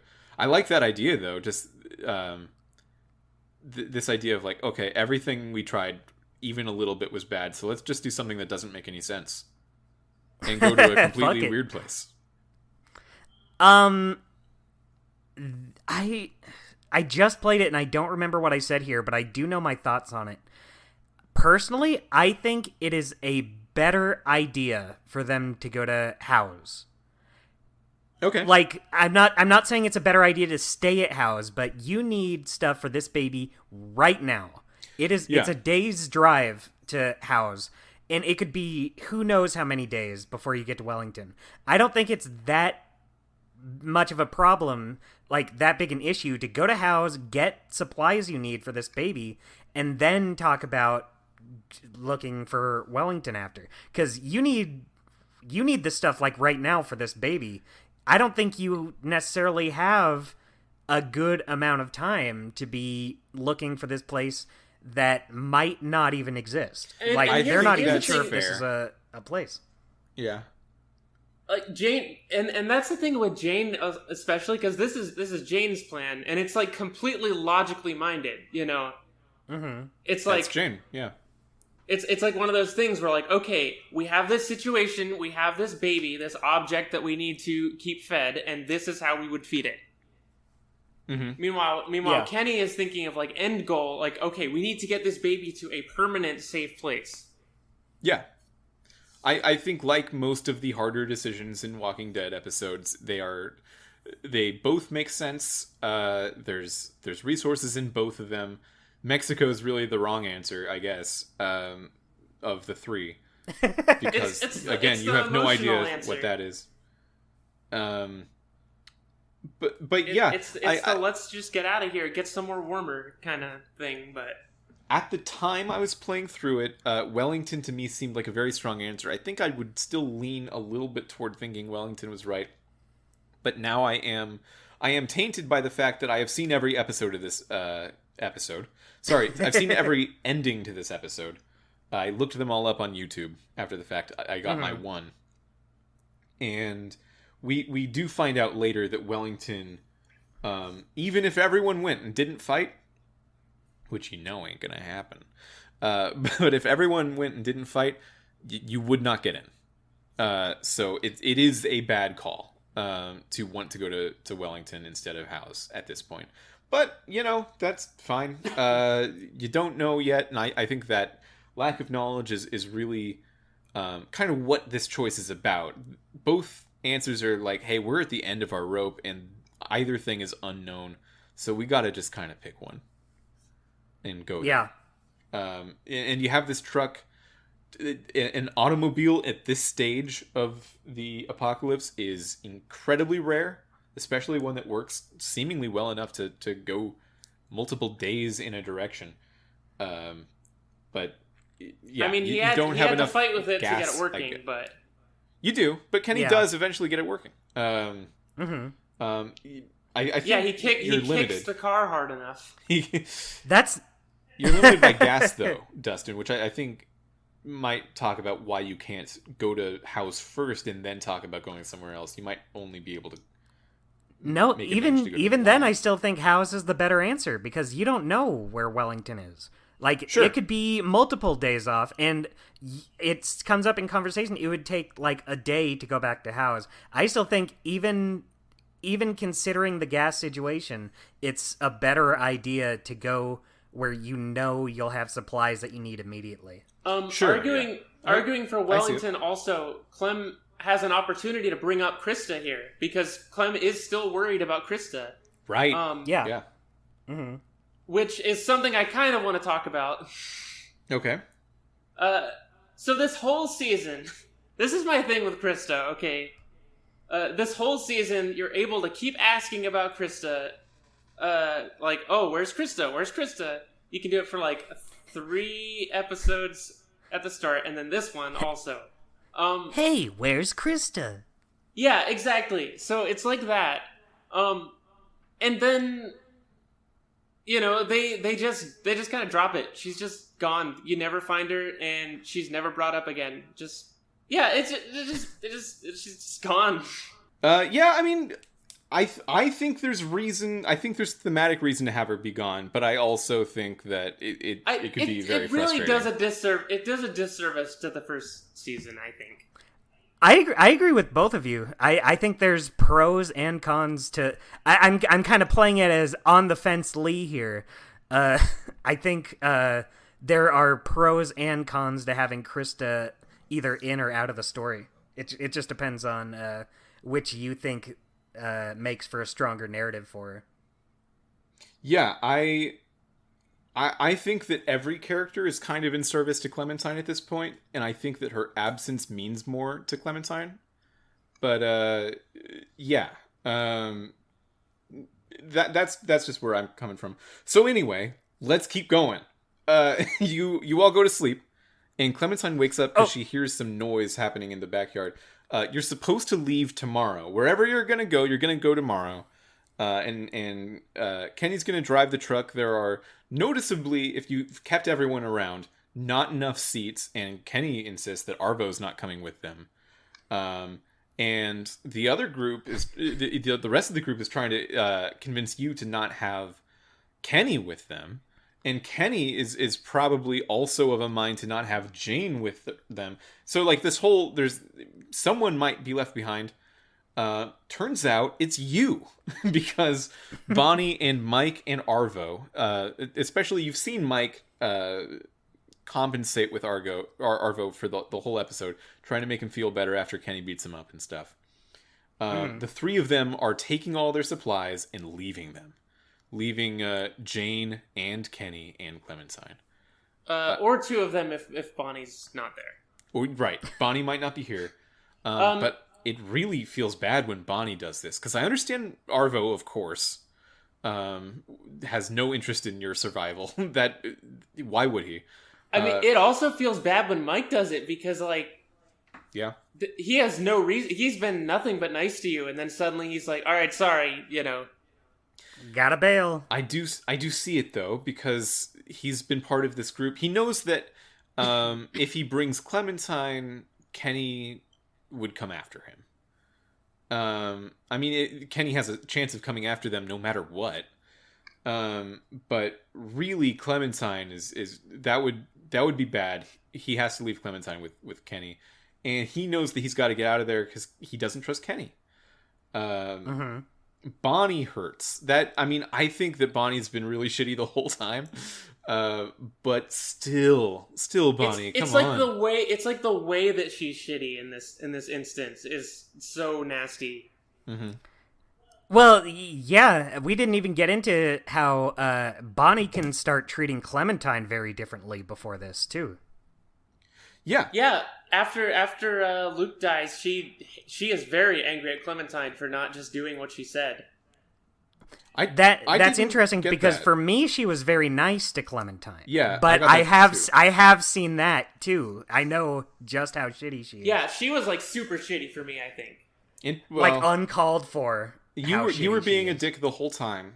So well, I think no, that well, it doesn't matter. It doesn't matter. It's exclusively that choice on the ice. Yeah, she's mean to you no matter what. But wait, I thought. Well, you were just no saying matter she's what, not. no matter what in that context. Okay. Like no matter how you treated her. It just depends on that one choice. Yeah, she was nice to me. Sorry. Yeah, she was nice to me this time. But on Jealous? a past playthrough, I have gotten on her bad side, and she just full on sucks. She was super nasty to me. Mm-hmm. She's super nasty, saying how Clementine should have saved him. She should have risked her life to save Luke. And she's just a real... Ouch. Yeah. Yeah, well, she is, again, trying to insist that Clementine risk her life for someone else. In this case, it's her and Mike and Arvo. Arvo pulls a shotgun at Clementine. And then Clementine gets a pistol pointed at Mike. And they're at a bit of a standstill. You have an option here to ask to leave with Mike in the group. I don't know what this looks like if you take it, because I didn't take that. Yeah, I haven't either. Andrew, do you know? Did you ask to leave with them? No, I took out the gun. Yeah, I know. I guess I knew that. But I have something interesting about this part. I heard that you had something interesting about this part. Ooh. In the very first release of this game, there was a patch that changed how this scene worked. And apparently, you can find this on YouTube, and you could have shot Mike there. You could have actually shot. Wow. So it would have been just Arvo stealing the car, and that's like in the earliest release. It got like a day one patch, and it was gone, but you can still find it on YouTube. Interesting. Very interesting. Okay. I mean, I can see why they'd take it out. I don't think, even given player agency, there's much narrative conceit for Clementine being able to kill Mike. It's crazy though, because they actually have like more dialogue for the scene after. I bet. So like, yeah. Wow. Okay. Like it was fully planned out. I mean, it doesn't really change that much because of this, they're Right. out of the scene after this, but it leads to the same outcome anyway. Yeah, I think I agree with the patch, even if it is less content in the game. I just it's don't definitely think an interesting narrative choice. Yeah. Yeah. So you're shot. Arvo shoots you straight up, right in the shoulder, or like near the heart. You pass out. That shotgun sound. If you would have shot like 2 inches to the right, you would have been dead. That shotgun noise alerts Jane and Kenny, so now everyone's aware of what's going on. But Clementine's passing out and has a dream. This dream. It turns out... She's naked in class. Oh, no. My teeth are gone. And the test is today.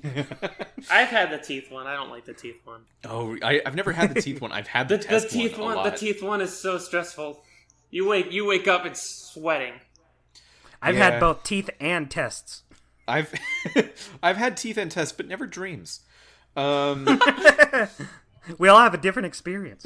So what happens in the dream is that Clementine wakes up. It's 2 years earlier. It's the scene in episode 3 of season 1 where Clementine is just asleep on Lee's chest, having just experienced Lily killing either Carly or Doug.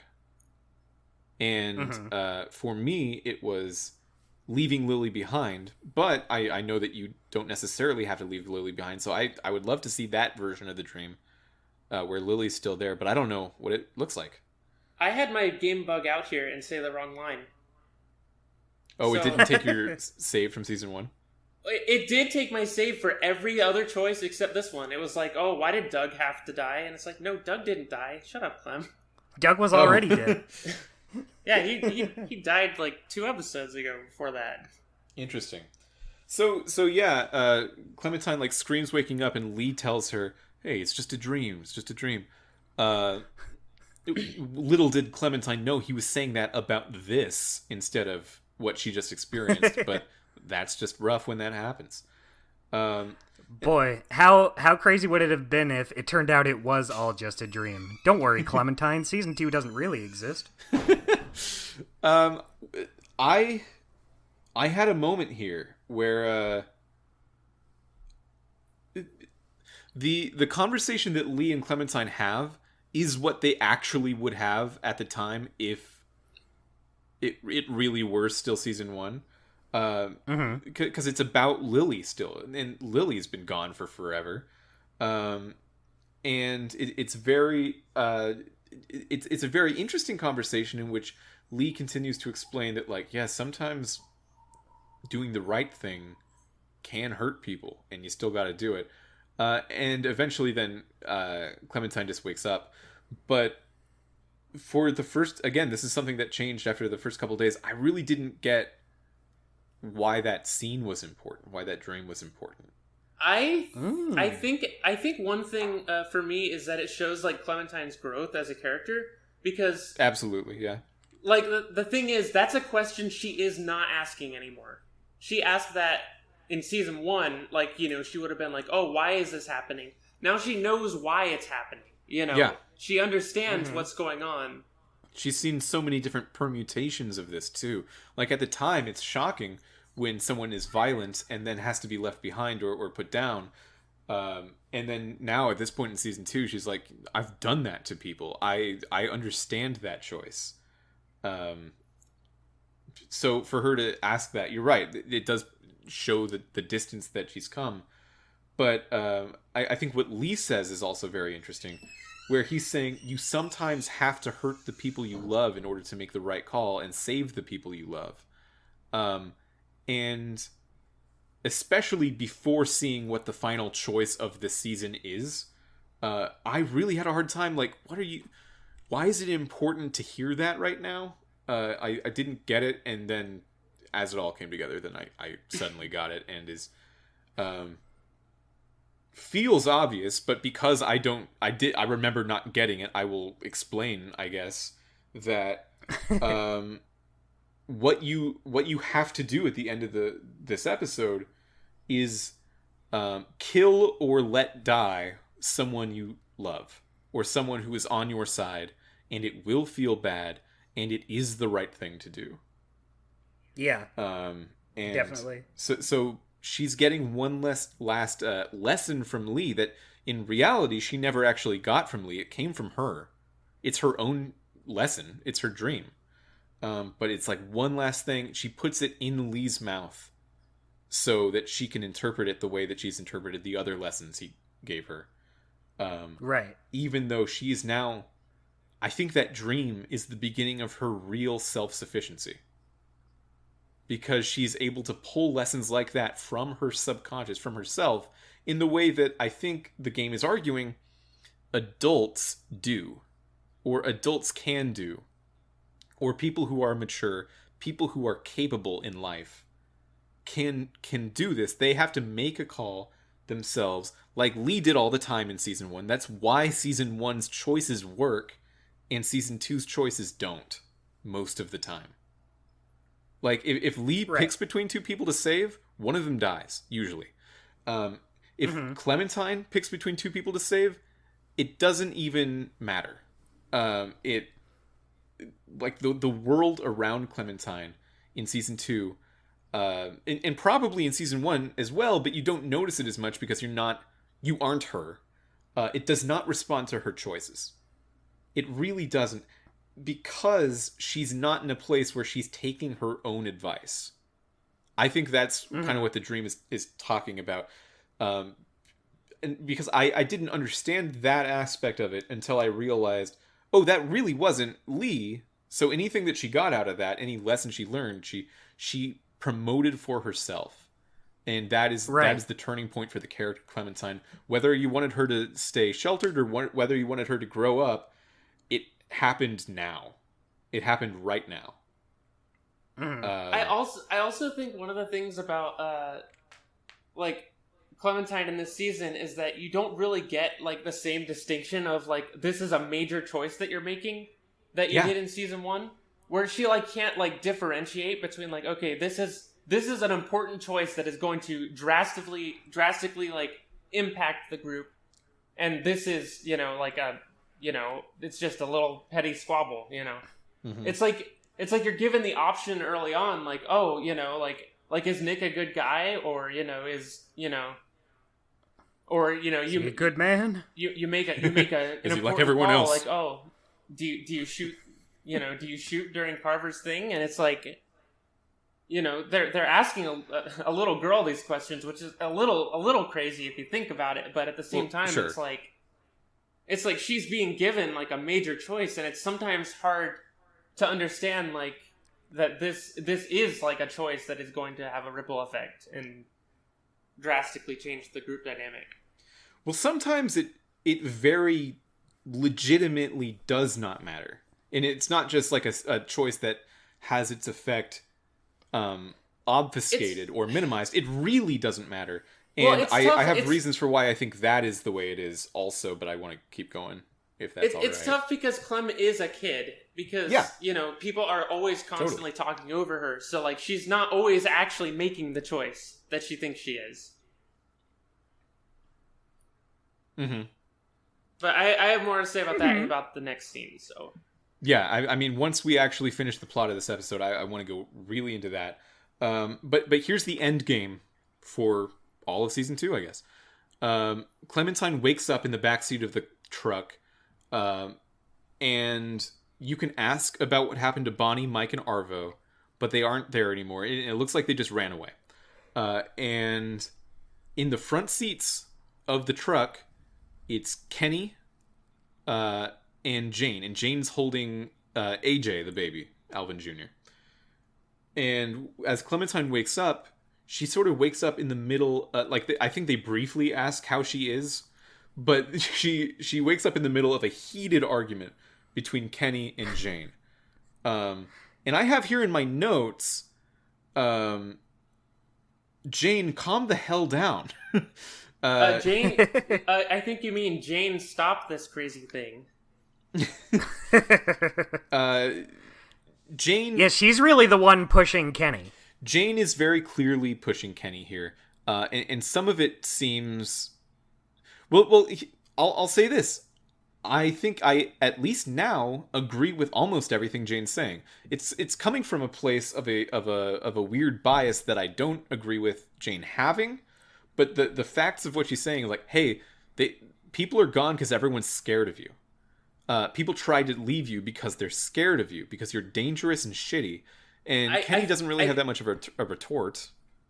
I think when she goes too far is when she mentions Sarita.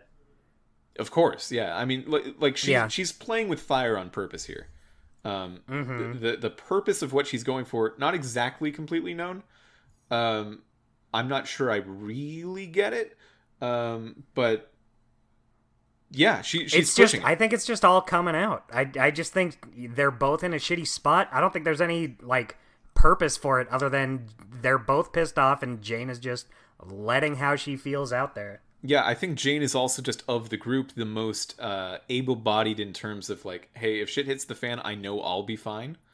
So she's fine poking the bear because she thinks she can beat the bear. Yeah, well, she thinks she can leave. If it's not going her way, she will leave. And she's right. I mean, she can. If she can just choose to do that. If she asked at that moment, oh, okay, I'm gonna calm down. Hey, Kenny, do you mind if I duck roll out of the car and you can have the baby? And I don't care about this. She would be allowed to, and he wouldn't try to kill her, fight her, or anything. Yeah, no, but he would take Clem and the baby and go. Well, what this leads to is Kenny drives just along the road, and eventually he reaches like a barricade of a bunch of broken down cars that they can't pass through.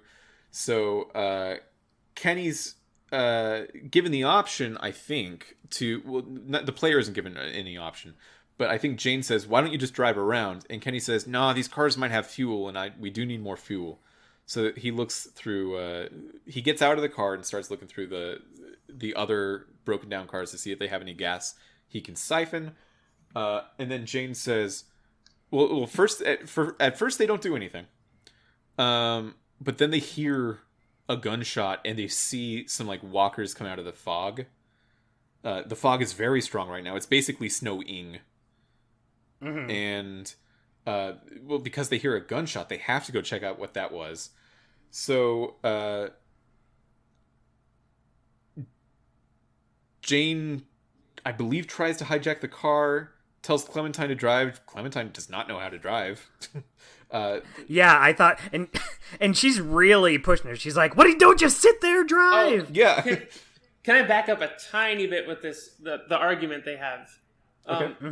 I think it's interesting how they have Clem try to defuse the argument, because some of the options are like they're very clearly having their own argument, and Clem is just in the back.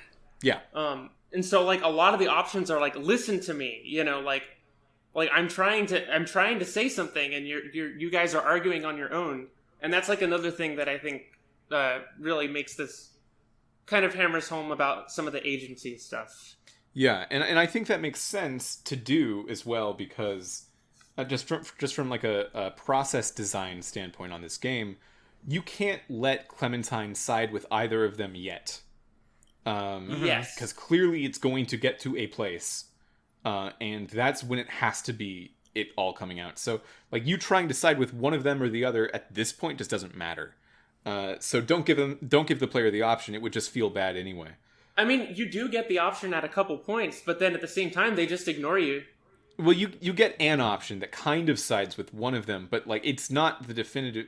It's not the foot down. It's not like weighing the it's scale like in any direction. Jane is slightly right, or Kenny is slightly right, Yeah, like, well, I think we should consider no, or I think you're both being dumb. you have a gunshot. You're being silly. So You were shot in the shoulder. You don't know what you're saying. So the car crashes into the other cars. They're both, Jane and Baby and Clementine are all thrown from the vehicle, and you have just a few like screens of slowly walking from one side of the screen to the other side of the screen in the snow. You're passing some walkers, and you can shoot them if you like with your pistol, but it doesn't really matter because they're all very, very slow, and you can walk past any of them that you want. Yeah, I only shot one of them just because the screen was so pure white. I literally could only see one of them. Yeah, I think I also only shot one of them. Eventually, you're led into like it's like a rest stop kind of thing, and you see Kenny in there. And Kenny's like, "Oh, thank God, Clementine, you're all right. Where's the baby?" And then you see Jane come in through the fog without a baby in her arms. Oh, that's the opposite of what you wanted to see. Yeah. And at this point, I don't know if I believed the baby was dead. Spoiler, it's not. It's not actually dead. But I might have thought that something really happened to it. Maybe it was bit and just left outside or something. Did you believe this at first? Did you believe the baby was dead? I definitely believed it. I believed it. Yeah, I mean, I I don't know if I believed it. I was on the fence. I wasn't completely sold, is what I'll say, I guess. I will say this was like the hardest I have ever like debated an ending choice in this entire series. So. Well, let's get to it. Kenny says to Jane, "Where's the baby?" Jane doesn't really explain and says, "Look, it was an accident." And then Kenny rushes out to like look around for the baby, doesn't find anything. And while Kenny's gone, Jane just says, "Look, whatever happens, stay out of it," to Clementine. And Clementine can ask, I think, like, what do you mean? But doesn't get an answer back. Kenny comes back, starts calling Jane a baby killer. Getting really aggressive, trying to go in for punches, fighting her. And Jane makes no attempt to diffuse the anger, really, just starts fighting back. And this is where the big fight happens. They're throwing punches. It's very cinematic. You can sometimes get in the middle of them and like push one to the side or push the other to the side, and in so doing, you're maybe picking a little bit of like which one you want to help, but then eventually Kenny tackles Jane to the ground and has a knife pointed right into Jane's heart, pushing down as hard as he can, and Jane's just trying to push up against him. And you're looking with a gun. Do you let Kenny kill Jane, or do you shoot Kenny and stop Kenny from killing Jane? Can I shamefully say that this is the one choice I ever went back on in, like, the whole series?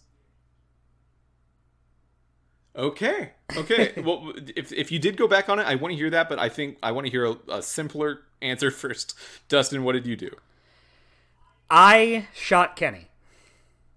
I felt like it was the decision to make, because I also even though Jane, like, she came back sans baby, Kenny is the one who's out for blood right now. Jane's not trying to kill Kenny right now. Kenny is trying to make Jane not be alive anymore. So I just couldn't let this happen. So I went ahead and shot. Kenny just needed to be put down. Andrew, you said that I initially shot Kenny. Initially, okay. Initially, because given the info, it was like, okay, yes, Kenny is being, like, way too much. But then once you find out that it's a trick, it's like, no, Jane, like, pushed for all this. You know? Like, she did this. She instigated the fight, you know, she kept pushing his buttons, she brought up Sarita, you know. Yeah. I think this is one of the most well-written, like, decisions you ever have to make, because, like, all of the choices you can make here are very valid, I think. I killed Kenny and I feel pretty good about it. Same. But I do agree that, like, any choice you can make here, I can see the logic for. I can see the logic. I would never undo this. I feel very strongly about... I mean, I think it's very interesting that you did, and I see where you're coming from, for sure. I don't want to minimize that, Andrew. But, yeah, This choice... first off, I cried. I'll say it. But this choice is what sort of... just, it all came flooding, like, ruminating on this choice a couple days after I played it. And trying to figure out, like, why did I feel a way about that is what made me realize what this episode was about. Every time the group has said up to this point, like, hey, Kenny, you gotta calm down, or takes Clementine aside and said, you know Kenny's dangerous, right? It has always felt like, you guys don't get it. I know Kenny. I've seen Kenny in other situations. I know that this is not his whole deal. You don't understand him the way that I understand him. And that feels correct until it's put into such stark truth, for me at least, that Kenny's position is as the abusive stepfather. And of course, it's more visible from the outside. The other people aren't seeing a smaller slice of Kenny. They're seeing more of Kenny that you're blind to. Because Clementine has this bias, and it's not just that Clementine has it, it's so smart because the player definitely also has it, because you've seen Kenny do these things. Kenny was once a loving father, Kenny was once a great friend, and now he isn't. Now he's going to disguise it with the fact that he loves Clementine, which is true, but we're given a character earlier in this season who is the embodiment of that love and turned out to be foreshadowing this character element of Kenny's, which is Carver. I said before a couple times that this season is all about Carver, and having seen the full season, I'm finally able to admit that I was wrong. This season is clearly about Kenny. I kind of do have a thing to say about that also. Okay. So, like, in a bunch of, like, early developer stuff, they were talking about how, like, Kenny was just the Carver in, like, early drafts. Like Kenny just went too far, and you had to, like, you know, and he was the villain. And I think the way they changed it is such a smart rework that... Yeah. Agreed. Because, like, it makes you so much more conflicted than just having, like, someone you knew be suddenly bad. It's like, no, he's bad, but also, like, he isn't trying to be. He's also, like, really, you know, struggling with his own mental problems and, like, issues that, you know, make him an unhealthy father figure, you know. Seeing this turn on Kenny finally gave me some empathy for Bonnie that I did not have the whole season, because I was trying to think, like, Bonnie, you clearly were just told to, like, kill some people by Carver and then did it, or like helped them be killed by Carver. Don't you feel a way about that, Bonnie? it was annoying the whole time that she was like, oh, I'm just a nice person, but, like, yeah, I guess Carver's got a different way of doing things. And, like, yeah, it's funny because Bonnie has a line in I think it's episode 3, or maybe it's episode 4. No, I think it's 3. She says, I can't help but feel like this is somehow my fault.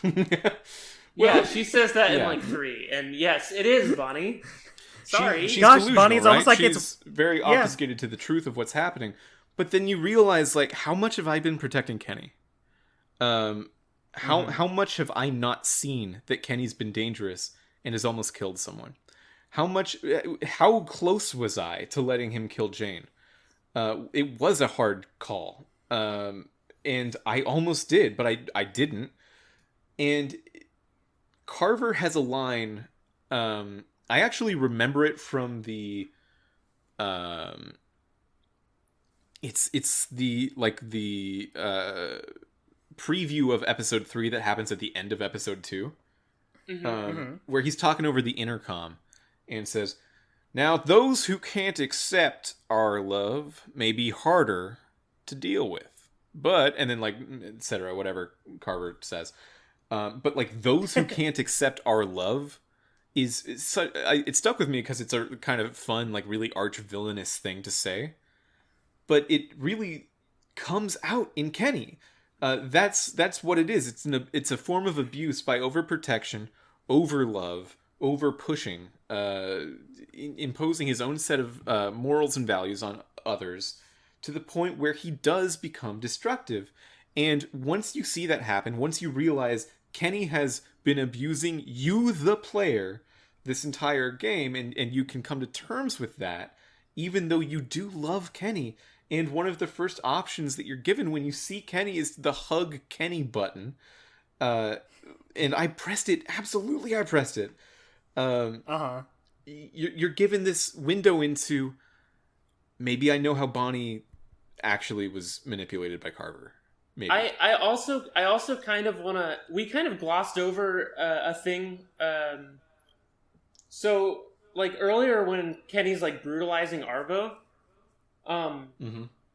if you watch Carver get beaten in, and then you try to tell him to stop there, he specifically, like, turns back and asks Clem, like, what, have you lost your taste for this sort of thing? So, like... Yeah. Like, yeah, like, it's very clearly, like, building up, like, yes, Kenny has gone too far. And I think he says that exact line in another situation as well. Have you lost your taste for this sort of thing? Which is dark and terrible. Yeah, it's very bleak. Yeah. So Carver is an extreme version of it and foreshadowing the kind of abuse that you will see Kenny is capable of later. He's also very similar to Kenny in that he's presented originally as a family-first ideologue. Like, that's Kenny's position throughout all of season 1. That's what defines him. When Lee makes family-related decisions, Kenny gets it. And when Lee makes family or antagonistic decisions, when Lee does that, Kenny gets pissed. Because he's always thinking about family first. And then Carver is that totally, like, hey, this is I'm literally causing these deaths right now. I'm killing these people because I believe there might be a family member I need to get. And it turns out Right. that that family member Carver wanted to get so much ends up in Kenny's hands. Because Kenny wanted that kid as well, even though he didn't think it was his. He wanted a kid.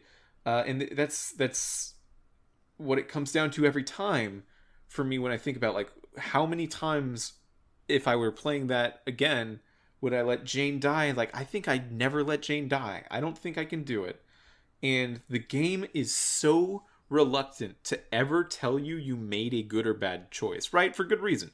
The game doesn't want to make it seem like you're taking a test. I don't know, though, because when you shoot Kenny, he says, say, you made the right choice. I am, You, the player, made the correct choice. Yeah. I mean, that's what I'm getting at. I watched all the endings, and there's 2 of them in which that comes out. It's the one in which you choose to shoot Kenny before Jane can die, and thereby saving Jane. And Kenny goes, "You did what you had to do, Clementine. You made the right choice." And that it hits you like a ton of bricks. Telltale will never tell you you made the right choice. Telltale will say Clementine will remember, or Kenny will remember this. And a lot of the time, the choice doesn't matter, right? I was thinking about how many different choices this season. I went back through my notes, Dustin, to look, like, how many times did we talk about a choice that didn't matter, and, like, why was that one of the major choices? I think I cracked it a little bit. I think I understand why, and it's actually really smart if I'm right. Okay, I might not be. Go ahead. I very much might not be. But comforting the baby when the baby's born, that can't matter, right? That was a major choice at the end. It had a percentage. Watching Carver die, clearly heavy, but it didn't end up having consequence. Sarita's arm, like, whether you cut off Sarita's arm or cut the zombie's head, it felt like it had consequence, but it actually ended up not. Sarita was going to die and no one else died. That was already destined to happen. There's so many other things. Do you save Pete or Nick? Either way, Nick lives and Pete dies. How many other things that can you do in this season that don't matter at all?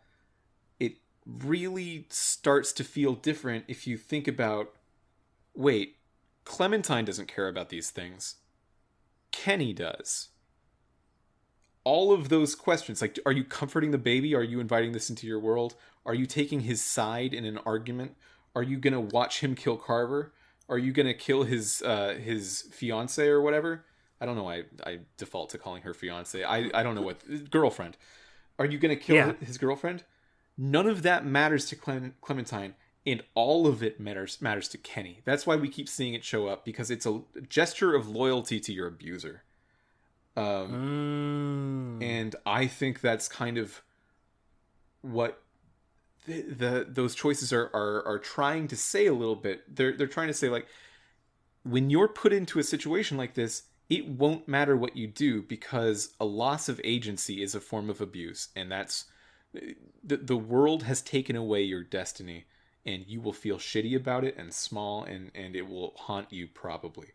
But you did make choices, and what were you trying to do? Your choices were either acts of rebellion against or acts of support for the very source of abuse in the first place. Interesting. And that, when I thought about that, my heart sunk a little bit, and it made me real sad. But it did make me rethink a lot of the things that we've been saying of, like, man, none of these choices matter. What a dumb game. It's like, well, maybe it had something going on. I don't know. There's a little more to it than you thought there was. But it's also tough, though, because I feel like that's also really heavily influenced by the ending that you actually got. Okay. I let Kenny live, right? The first time, right? Or the second time? Well, no, the second time when I went back on it, knowing that it was Jane's trick. And it's a tough one. Yeah, Jane's. Yeah, so I don't know if we want to go into like the endings themselves yet, but no, like yeah, let's do it. Okay, do you want mine first, or do you want? Yeah, so your final ending, I guess. You let Kenny kill Jane. Kenny live. Yeah, Kenny lives. Jade dies, but then they find out they were tricked, right? The baby was alive the whole time. It was just trying to rile him up. Mm-hmm. And then you actually genuinely get to see Kenny like become a dad again and like move on past the loss a little bit. Like he's when you're going to Wellington, he's like running up a hill and like he's excited. He's like, "Oh, race me, Clem," and he's like, he has genuinely like attained some growth in, fulfilling some of his purpose and getting them like where they need to go. And, so it becomes really tough because then, like he was going through a really rough patch, and also he was being pressured by an outside source to like, to basically like move on and cope before he's ready to do so. And it becomes tougher to make that call because so basically they get to Wellington, and they're like, well, first you can ask about Krista again. And they're like, "Oh, we ain't seeing Krista. There's not a Krista here," which, yeah, that pissed me off, but whatever. And then they're like, "Oh, we don't really have room." They like throw some supplies at you and tell you, come back in a couple months. Right. And Kenny's like, "No, I can take. You got to take these kids. Like these kids are everything. They're so important to me, Mm-hmm. And he does a highly selfless act, and it's tough because in that moment I'm like, no, I can't like deny Kenny like fatherhood even after like all that just happened, like he's finally able to get closure after he's been through so much, so like I do think like the Wellington ending where you stay with Kenny, is a different sort of resolution on the abusive relationship where, it's like he acknowledges like, okay, he even specifically says like, oh, I'm not fit to take care of these kids, but you can give them a good home here at Wellington. Mm-hmm. But then like, that comes with that realization that he needs to be better, and so I think there's like a sort of like not justifying the abuse because like he acknowledges like, okay, I went way too far, but he's trying to be better and he's doing like what's best for the kids, and that's why I kind of went with Kenny at the ending. So, after the conversation, you decide to just walk away. You all walk away? Yes, we all walked away together. Yeah. I don't know. I saw that ending and I had a pretty different read on it. I do think that it's nice. It's like the only happy ending. Where you get a sense that AJ's life is probably going to be good, and you have some, like, you've agreed to have some happiness in your life with your relationship with this other person. Dustin, what do you think about this ending? The kind of most happy ending. About this specific one where you find Wellington but you decide to stay with Kenny? Sure. Yeah.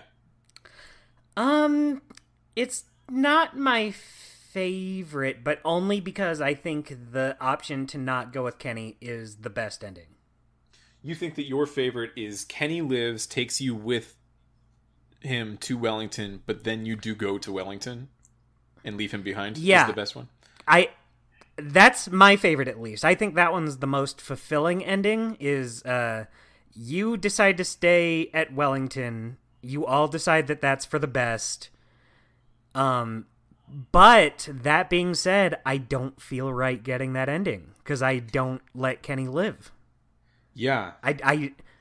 even though I think that is the best outcome, I just can't bring myself to get it. So to go circle back to what we were saying before about Telltale saying certain endings are the best ending through Kenny's dialogue, which they never ever do for anything else. When you shoot Kenny, Kenny says you did the right thing, but if you let him live and then you decide, hey, you know what, I'm leaving on my own without you, he will also say you're making the right choice. I get it. So verbal confirmation you're making the right choice if you leave Kenny behind. Despite the fact that I think Andrew's onto something for sure, where like having that moment where Kenny gets to feel like a fulfilled father, doing the thing he wanted to do the whole time, is emotionally fulfilling on its own in its own right. Mm-hmm. Yeah, I really struggle with thinking either of the Kenny endings are great, partially because of what you were saying, Dustin, about wanting to kill Kenny instead of Jane at that moment. But also, like, thinking of everything Jane was saying to Kenny in the car when Jane was riling him up. She was saying, like, you love the baby because he can't talk back. You love Clementine because she doesn't. And you love yourself because, well, you hate yourself, really. Like, just everything that she's saying about Clementine, or sorry, that she's saying about Kenny comes to a head, and it feels very real. And I see what happens after this killing Jane in this moment where he gets to be a father, where like he's trying to have fun with Clementine, they're racing, he makes a sacrifice for Clementine. I think he's able to be happy and cool because he got his way. We were just given a scene earlier in this episode where he seemed very genuine about apologizing and saying like, no, it was just a one-time thing, I'm not doing this with the car, when he was fixing the car. And then like we immediately see him double back on it. He said he wouldn't try to kill anyone ever again, like he killed Arvo, and then immediately tried to kill Jane again. Like, I've seen him lie about this multiple times. I shouldn't view a happy ending with Kenny as happy, even if Clementine feels that it is. It's tough though, because like that does kind of ignore that Jane has been pushing his buttons since like before the cabin, basically. Yeah, Jane's not immune to criticism here. Jane, like she has even though things have been escalating, like Jane didn't help matters at all with how she acted with Kenny. And it's really tough because like her approach to showing Clem the abuse was also like similarly like manipulative.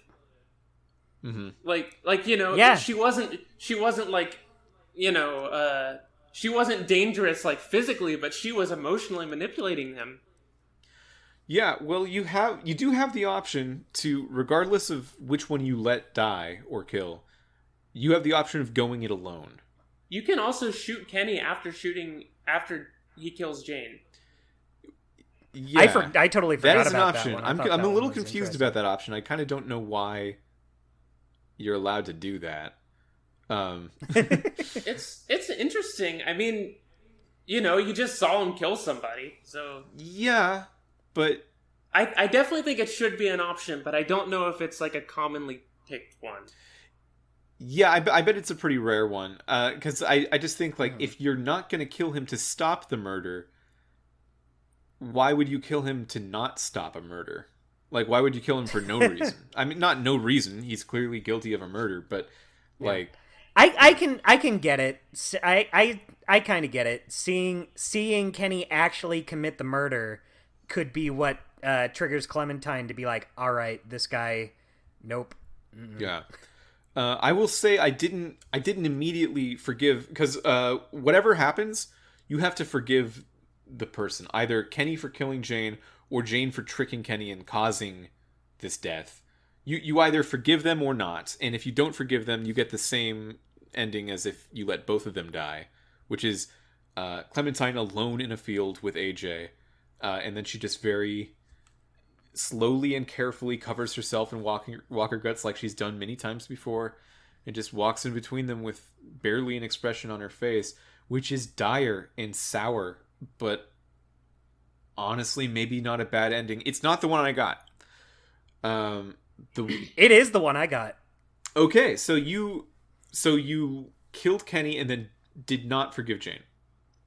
Yeah, I told Jane, you're fucking crazy. Yeah. And I had Jane's also someone that Clem shouldn't be with. Like, what Jane did, I feel like, is an unforgivable thing that ended up getting Kenny killed. So, for me, the ending I went with. This is also the ending I got the first time I played through.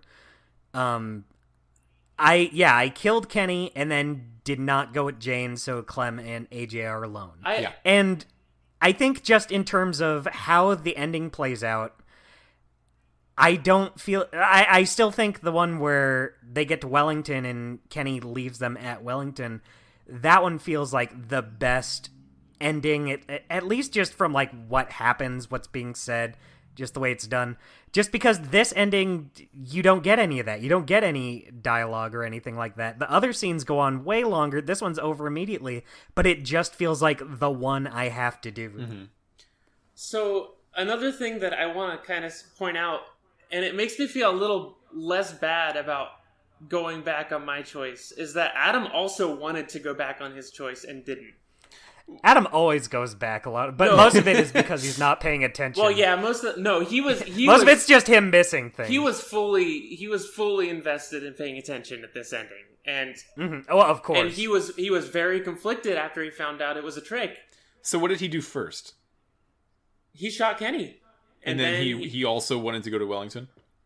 Well, he shot Kenny, and once he found out it was a trick, he paused the game, and, we were kind of talking about it, like, okay. He contemplated going back. Yeah, like, he contemplated going back, and he didn't go back, but he wants to replay it and go back and see the other endings now.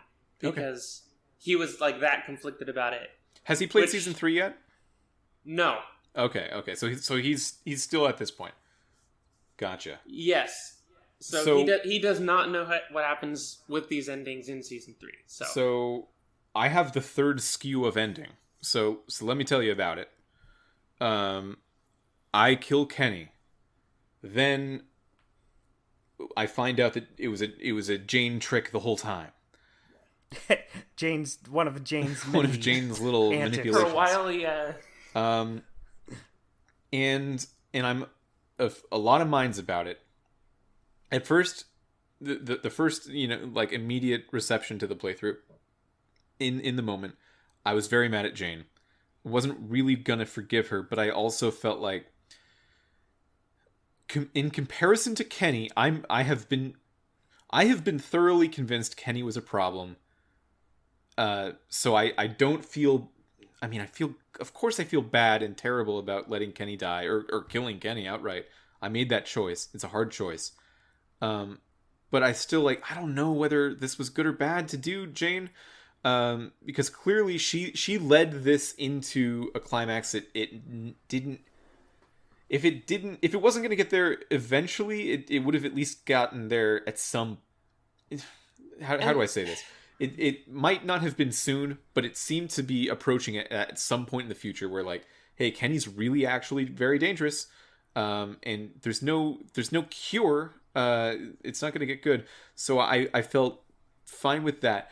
But seeing that Jane purposefully manipulated Kenny into having Clementine kill Kenny, I agree with both of you, is awful. But I also kind of see if everyone else realized Kenny was abusive before I or Clementine did, then it must have been super clear to Jane, and she actually was really doing this for Clementine. And maybe we can at least talk it out later about okay, don't do that specific tactic with me again. It's tough though, because so in the previous episode, Jane is doing a lot of stupid shit, that kind of puts the whole group in danger and is very selfish. And then here, you know, she's kind of doing that again, where it's like, okay, I'm not gonna let Clementine know what I'm doing. You know, I'm gonna.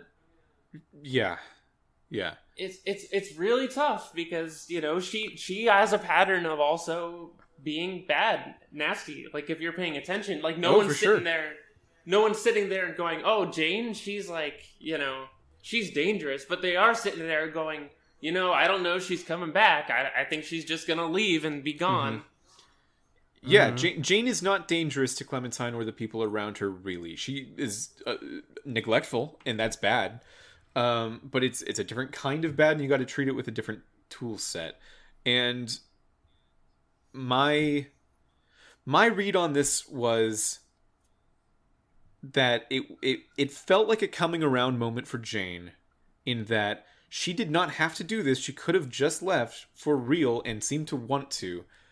But Clementine and AJ maybe needed to be removed from this source of danger, so she took this risk. And it's not for that reason that I forgave her, because here's the twist with my playthrough. I didn't. Ooh. I was on the screen of like, do I press the one button to forgive her or not?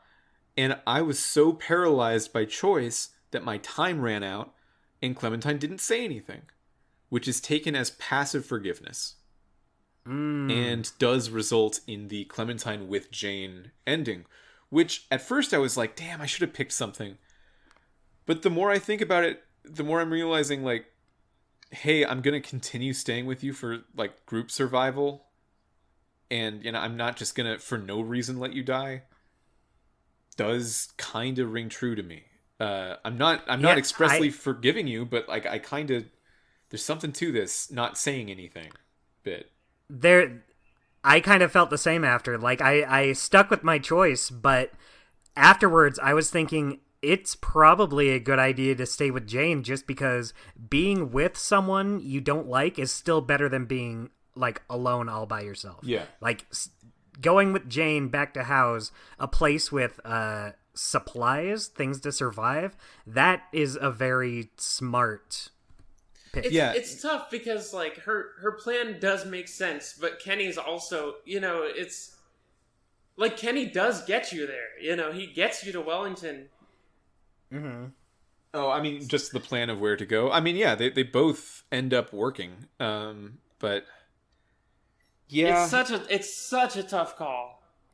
That's why I feel pretty good about just about all of these endings. Like, all of them kind of make sense from a point of view. I personally, and I'm not trying to rag on your choice, Andrew. I totally get where you're coming from, but I can't really get in the headspace of thinking the Kenny endings are great. I mean, I think there's a lot of upsides to them, but yeah, I'm just being a little stubborn with it. But, like, I do, for the sake of the podcast, let's talk about what happens with the Jane endings. So you go back to House. It's you and Jane. It kind of, the episode kind of treats it like, well, you had to have forgiven Jane to get here, right? So not saying anything is almost like a secret loophole that, again, the more I think about it, the more I'm into, having accidentally kind of stumbled into. And there's you get there and you see Carver's still dead, messed up body. I guess the walkers didn't want it. I don't know what their feeding habits I wouldn't are. want it. Did you see it? It was gross, but also the walkers are gross. Like, they do that to a face, but I guess they don't want to pre-chewed food or whatever. A walker looking over at Carver and being like, ew, no thank I love you. brains, but this is a little much. I'll eat this Reggie guy instead. Little gruesome. So you start fixing up, like, the walls and stuff. There's no one around anymore, and there is a lot of supplies. And eventually, you're just holding baby AJ, and Jane is there, and a family comes to the like gate. It's just two parents, a mom and a dad, and a kid. Kid is about Clementine's age, maybe a little younger, and They say, "Hey, we're just a family. We're just traveling through. We need some help. We need a place to stay. Can we please stay here with you? It looks like you've got a pretty good setup here and some excess food and supplies and stuff." And Jane tells you to not let them stay. And you do have a gun. So if you're given the choice of letting them stay or not, Jane is deferring to your judgment and letting you actually choose.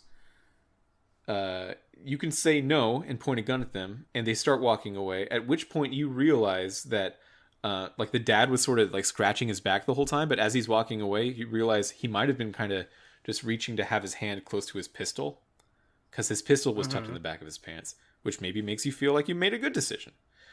And I think there's some lines exchanged there of the dad saying, like, "What if we're dangerous?" And Clementine says, "What if I'm dangerous?" Which feels badass. Ever think about that one? That is not the one I did. I let the family in. And if you let the family in, you see the dad and mom like walking past Jane and Clem into the main body of the store. The mom even gives Jane a big hug, which is kind of like Jane can't handle a hug. Kind of comedy there. And then you again see the gun in the dad's pants. You realize, ooh, are they dangerous? You're not given an answer to that question. And then the kid just sort of talks to Clementine while Clementine's looking down at the baby. And the kid says, "Hey, cool hat." And Clementine says, "Yeah, thanks." And that's the end of my season 2? Cool hat, yeah, thanks. All right. I mean, I like the path getting here, but an interesting choice of last lines. Cool hat. Yeah, thanks. Yeah, and that's season 2 of The Walking Dead. Crazy stuff. It had its highs, it had its lows, it had its creamy middles. Yeah, I like that each... I mean, I guess there's a lot of different... There's like 7 different endings if you think about how to get there, but like 3 main classes. You are with Kenny at Wellington, you are alone in a field, you are with Jane at House. And each one of the 3 of us got one. It's more like 4 branches, because leaving...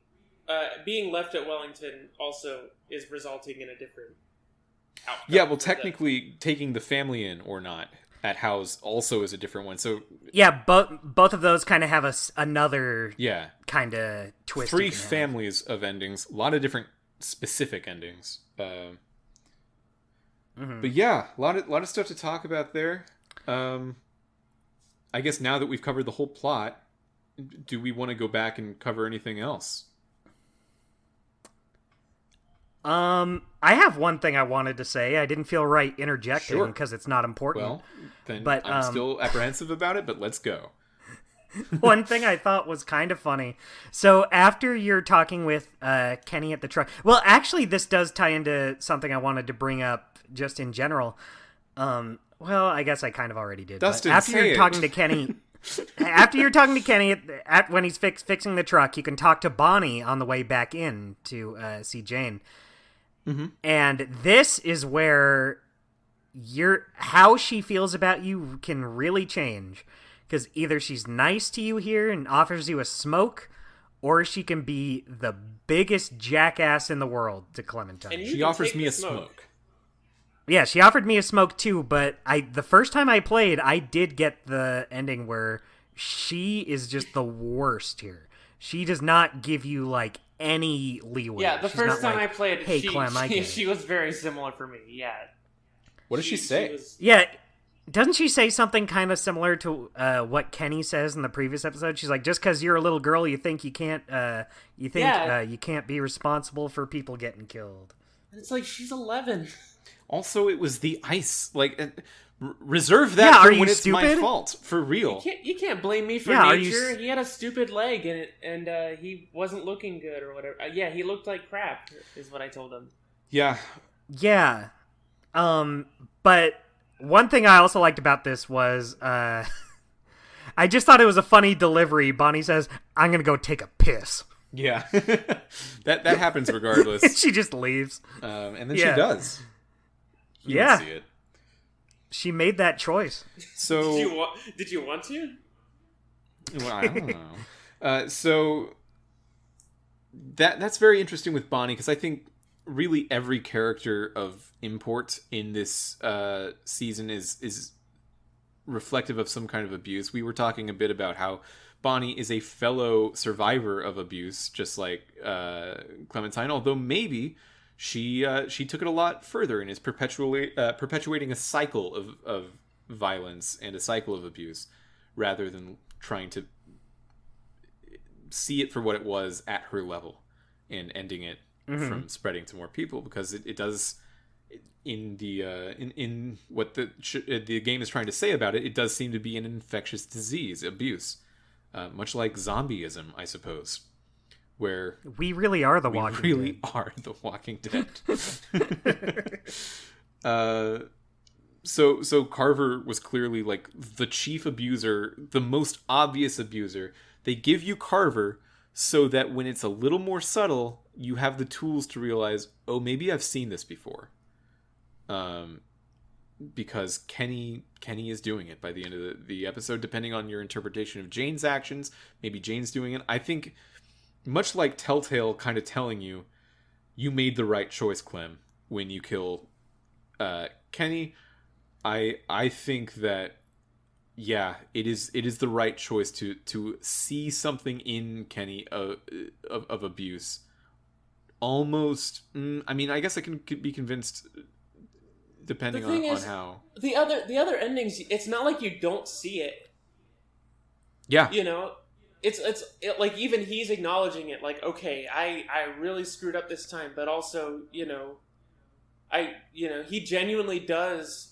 Like, if you're thinking about it logically, right? Like, you need someone who can care for the baby, you know, and this is someone who cares about the baby more than anything in the world.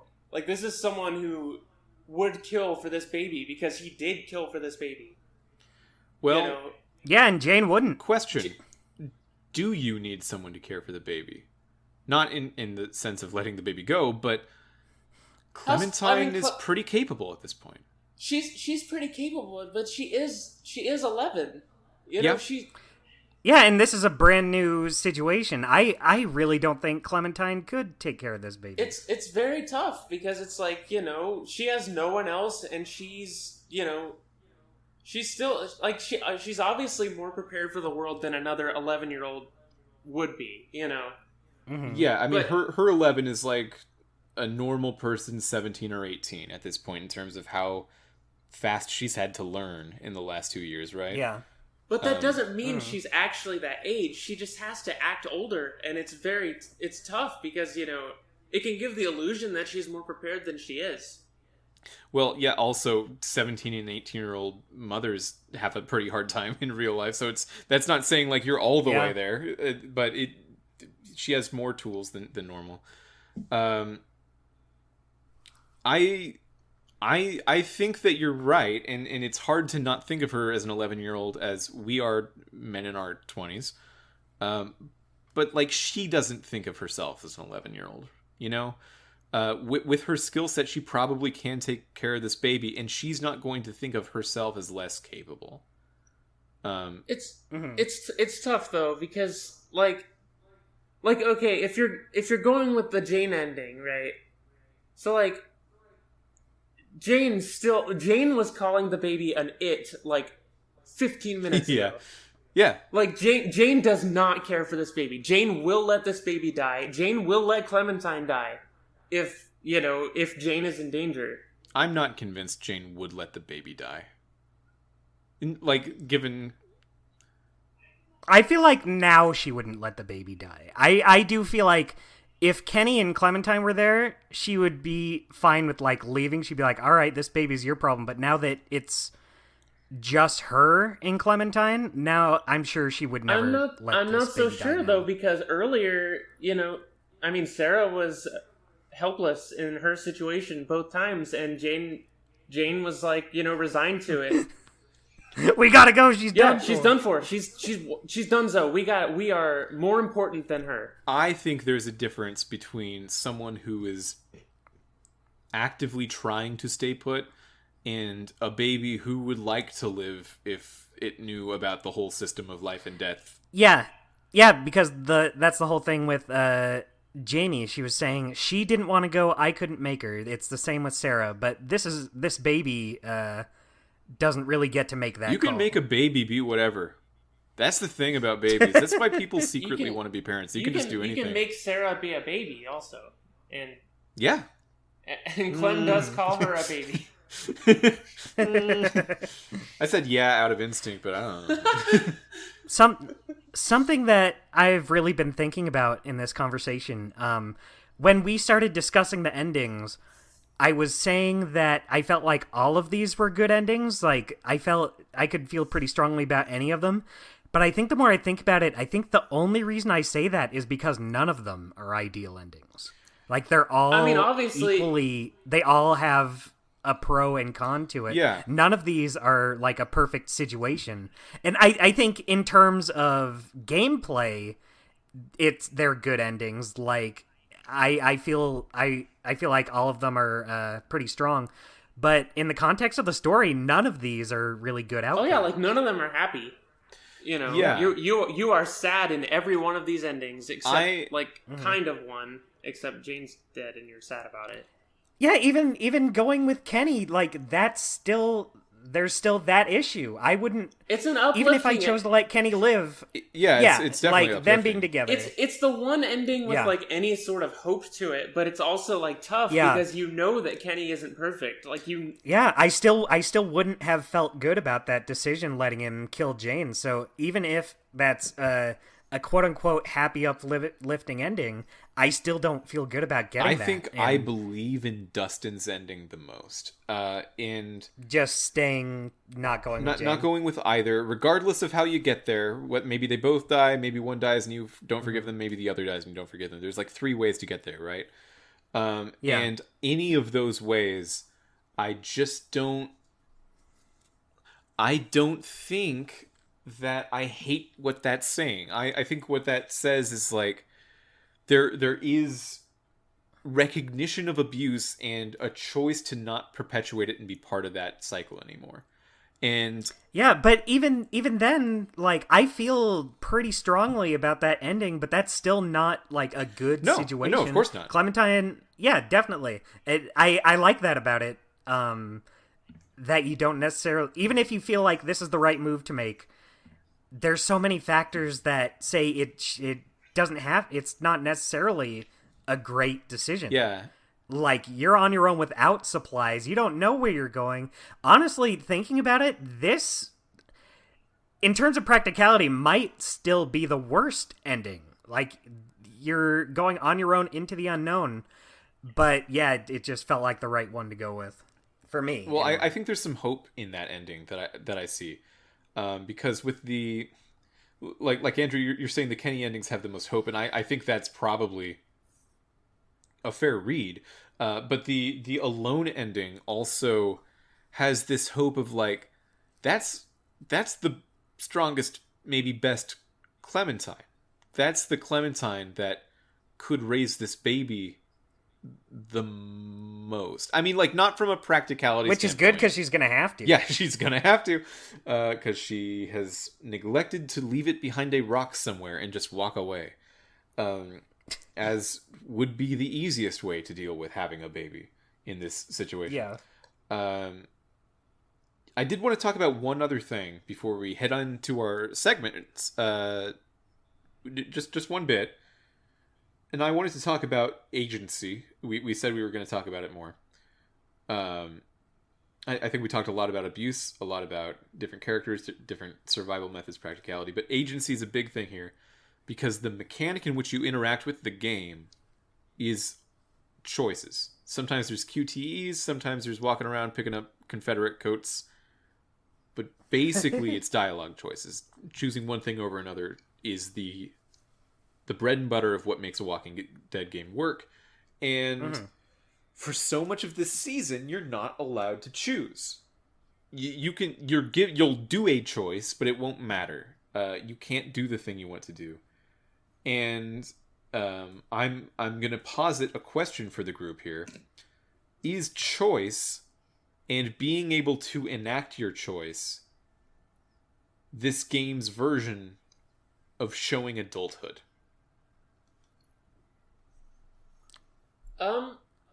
Interesting. I do because Lee never had this problem. I do think okay, so one of the things is, like, if you're looking back at Clementine specifically in season 1, she has zero agency. Like, Sure. like she says, okay, I want to go find my parents. I want to do this. I want to do that. And Lee is like, no, Clem, this makes more sense. But she does leave. Well, she leaves on her own, but, that's not,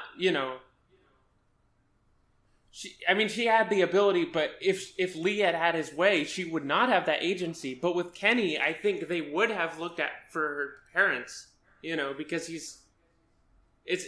it's kind of an interesting, like, thing, because even though Kenny is, like, a terrible parent in season 2,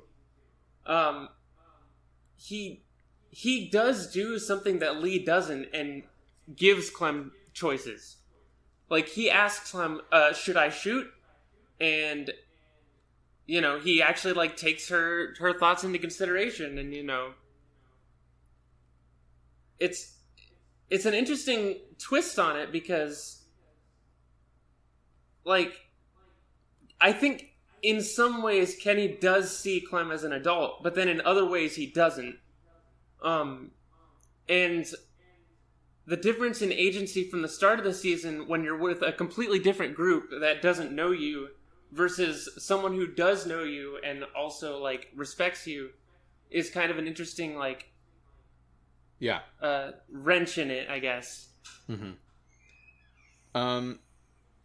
I would push back. I'm not entirely sure Kenny would go with Clementine to find her parents. I mean, I think that he would. I agree that he would do it, but I don't know if he would do it because he's taking her thoughts into consideration. I think he would do it because he's into family.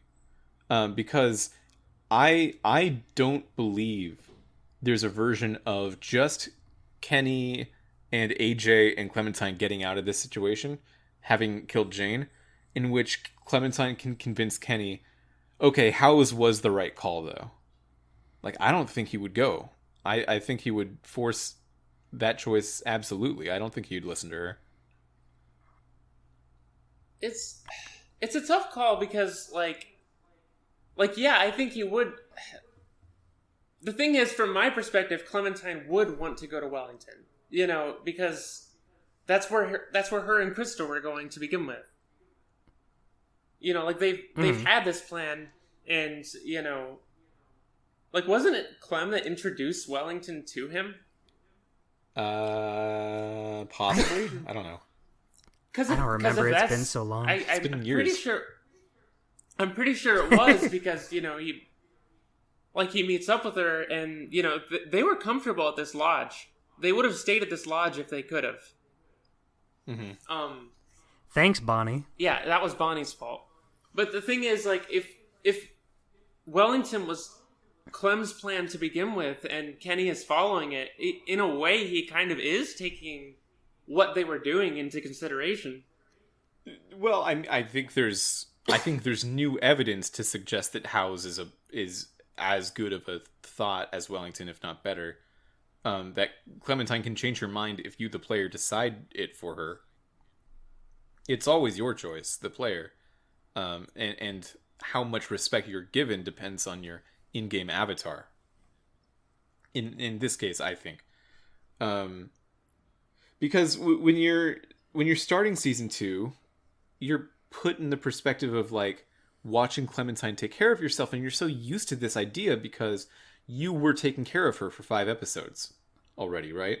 You were Lee. You were Lee, and Lee was Clementine's guardian. So as you're watching through season 2, I was, like, getting in the habit of looking at Krista and saying, like, okay, are you the new Lee or Luke? Like, okay, are you the new Lee? Or then finally it really solidified as Kenny, are you the new Lee? And there are certain endings where it feels like Jane or Kenny, in effect, are the new Lee. But other endings that make it known, even if they are with Kenny or Jane, no, Clementine's new Lee is Clementine. uh, even if she's not alone, that's what she's been able to do for herself. And I think that's maybe the most empowering aspect, the most hopeful aspect of season 2. Of not full maturity, because she is still an 11-year-old. She won't. Mm-hmm.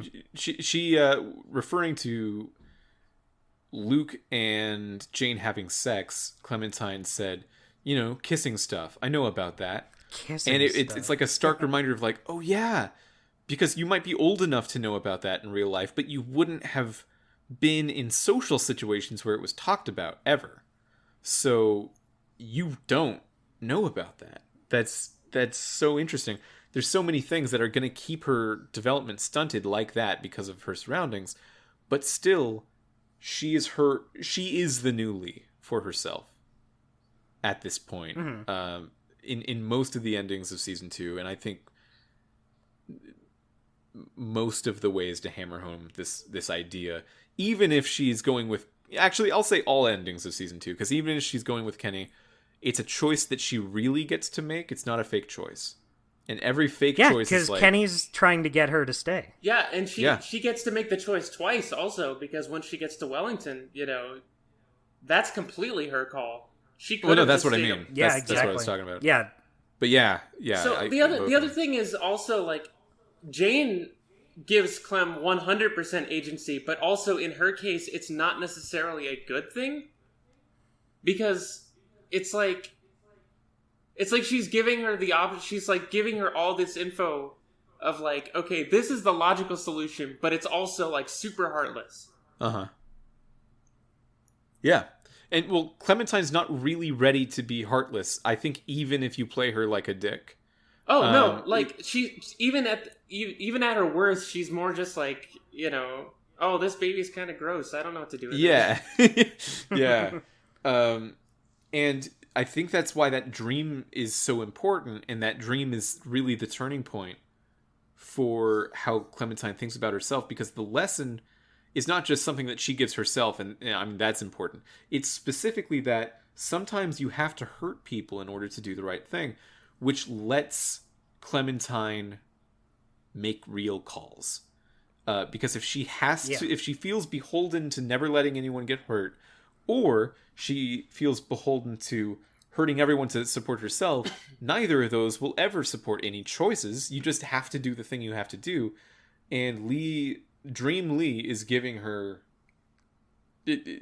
passing the torch down into maybe this game's analog for real adulthood, in a way of, you now can make the choices. You, the player, now have the ability with Clementine to make choices like Lee did. And, it's right before the end of the last third of the last episode of the season. So only bits after you wake up in that car really feel like season 1 of The Walking Dead at all. Which I now think that I understand from a literary device level. But also I'm wondering what the benefit of that is, because it does feel bad. Does real feelings of being abused constitute good art when I still just feel bad from it? Why make me feel that way? It's just hard. It's just hard. Thanks, Telltale. Anyway, let's head into our segments. I think it's time, huh? Yeah. Andrew, why don't we start with you? What is your golden moment? Honestly, the point where you find out that Jane tricked you is so powerful, because you're already emotional from the scene right before it, and then suddenly they throw you this little curveball, and suddenly you're rethinking everything about this scene. It was the one scene that left me conflicted enough to go back on it. So it's got to be that one. Yeah, it's a very powerful Good moment. reasoning. Dustin, what's yours? So I feel like this might have been the hardest episode to do a golden moment on. Well, last episode was hard in a different way. I feel like last episode it was hard because I didn't feel like there were any golden moments. Here Okay. I feel like there's a lot of possible golden moments. So even now I'm very conflicted, but I think I'm going to say the dream sequence. That's not even what I had written down in my notes. I'm just now making that call. Oh, wow. Okay. What was the thing you had on your notes, though, out of curiosity? I had the campfire scene, like at the power Oh, that's plant. good. Yeah. That's a good one, too. I feel like both are very strong. I feel like Andrews is a very strong choice. There's so many good answers The for thing this about the segment campfire this scene time. is it's like genuinely uplifting with like no downsides. Yeah. That's exactly why I wrote it down. It's the calm before the storm. Mm-hmm. It's like one of the only moments, not just in this episode, but in all of season 2, that's like a light moment for everyone to just hang out and converse and have a somewhat good time with one another. Like the only scene you can kind of get that in season 1. You don't really get that either, but here it just really hits hard. But especially after hearing what Mitch had to say about it, I do think the dream sequence is very powerful. Plus, it was just like, what a feeling seeing that like the first time. I played this back when it came out, and just having it go back to season 1, seeing these characters again, seeing Lee again, seeing Ben again. Yeah, Are he's you sitting in kidding the me? background. It felt weird to see Ben again. It's like, oh, Well, yeah. there's versions Forgot of about this you. where you can see Lily again. Yeah, Lily's in the van too. The Benang mug is there. It's the first time we've seen Benang since, I believe, episode 2 of this, when it was in the kitchen of the house. Mm-hmm. That's the So- the biggest Benang gap so far. I was thirsting for Benang. But yeah, it's just a great scene. You already went into detail why it's so good. I feel a little dumb picking it just because I don't want to say it's a manipulative scene. I don't want to say it's an emotionally Well, manipulative bringing scene. Lee but back, I mean, come on. yeah, It it does definitely feel is. kind of like Yeah. it does feel like they're kind of like, oh, they're gonna love this one. Yeah. And I did. I fell for it. I think it's I don't great. think emotionally manipulative is a bad quality of art on its own. It's just like, what are you doing with it? It depends on how you do I it. mean, Yeah. the thing is, it actually had something to say. Yeah. Yeah, exactly. And that's why it's my golden moment, even though there's tons of them. So, Mitch, what did you pick? So I'm going to take a page out of your book and do a different thing than what I originally wrote down. Because I originally wrote down the dream. And I think objectively that might be, I think, the best written part of the... I mean, not objectively, obviously, but that might be what I think is the best written, best acted, most intense, interesting part of the episode. But still, for me, I think only realizing it once I explained my feelings on it to you two, Kenny fixing the car really got me. Yeah. It really got me. When you were saying it earlier, I had a feeling that's what it was going to be. Yeah, it's just it's the first time I started to believe everyone else, like, oh, Kenny might be dangerous, because everyone else was saying Kenny's dangerous, and I thought what it was going to lead toward was like some story about, no, you got to put your foot down when you believe in something. I thought that was like maybe the message we were leaning toward, and it very wasn't. The message is a completely different thing, and seeing that turn was inspiringly haunting and really made me feel bad about just everything that was going down. At that point, you know something's going to happen with Kenny in the future, and you can't just sit on it anymore. You realize he's going to bubble over, and it's just going to be a bad Yeah. Yep. Yeah. Definitely. So, next is the choice cut. Okay. Right? Yeah. The choice cut is shooting Kenny or not, right? Yeah. I kind of think it's... I mean, for me personally, it's staying with Kenny or going to Wellington. Okay, yeah, I can imagine if you have that Yeah. aspect of the episode, it would. But yeah, that'd you be guys pretty didn't heavy. really get that ending, so it's an interesting one. Yeah, for what I got, shooting Kenny or not is the highlight choice of the episode. It's the first choice that Clementine ever makes that really, really matters, which kind of feels bad from like a gameplay point of view. I mean, I won't argue that even though I get it now, the narrativity of what's going on does hamper the gameplay, the game design of this game. I just think it's worth it now. Mm-hmm. I mean, Yeah. even with as messy as some of the stuff in season 2 is, I think all but one of the episode are like still like really superbly written. They're just a very different kind of writing than what was in season 1. Yeah, I mean, I still hold that season 4's dialogue writing is, or sorry, episode 4's dialogue writing is pretty bad.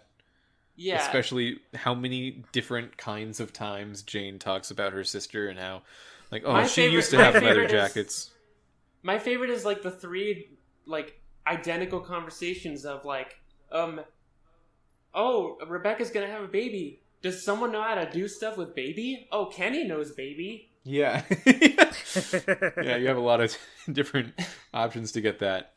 And Weekly Guy. Who would AJ. like to go first? AJ is my weekly guy. Interesting. I think even though he is basically an object in this actual episode, Right. like the thing that he represents is so important because it's like it's not even really about Clementine anymore. It's about like, you know, they have this baby and they have to find the best life for this baby. Mm-hmm. So I think AJ is my weekly guy. How about you, Dustin? I had to give it to Clem. I mean, it feels like a very basic choice, but I don't know. It's a strange episode for a weekly guy because I feel like a lot of characters really bring it this episode, but it's because they're being bad people. Like, Kenny and Jane have a lot of standout moments in this, but it's not trying to be like them doing a good... They're not being a standout people. They're awful. They're fighting. They're screaming at each other.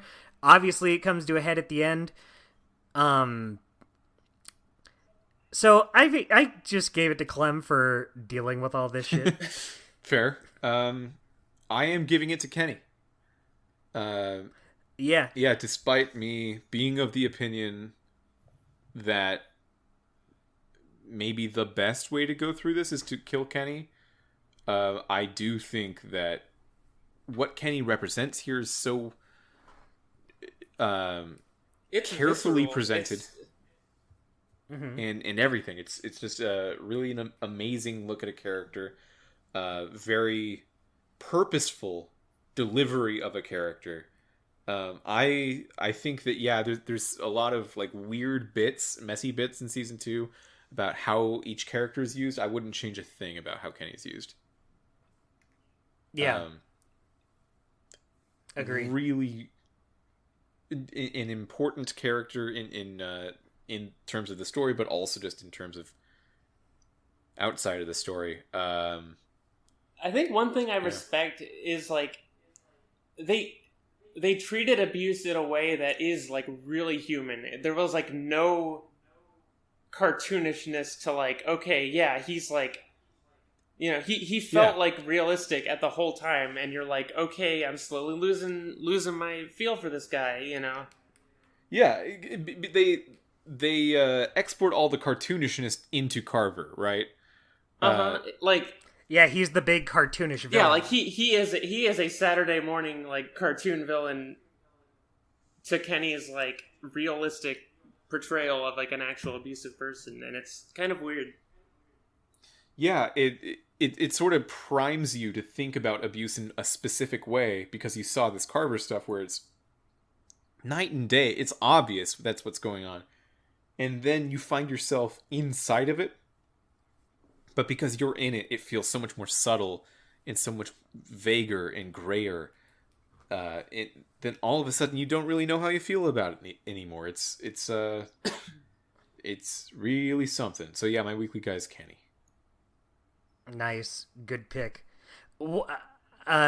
This, like, playing through these again and discussing them with people, it really makes me appreciate season 2 more than I did. Even at the time, I liked it still, but like noticeably less than season 1. I still don't like it as much as season 1, but at the same time, I think it also might be a little more interesting at the end of the day. Like, it's giving you all the stuff we talked about in this episode. It's a lot to think about. Whereas I think in season 1, the story is... You still have stuff to think about, but it's maybe just a bit more linear. Like, it's about Lee's story to save Clementine and take care of her at the end of the day. Well, this one, there's so many different factors to think about. And yeah, some episodes were messy. There's a bunch of narrative things here and there that I think make it weaker than season 1. But I do like that I appreciate it more than I used to.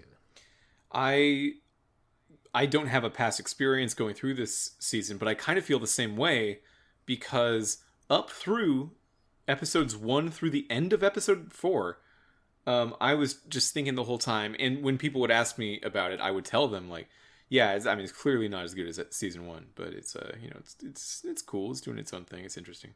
And now I'm turned around on it completely. Like I think season 1 is better.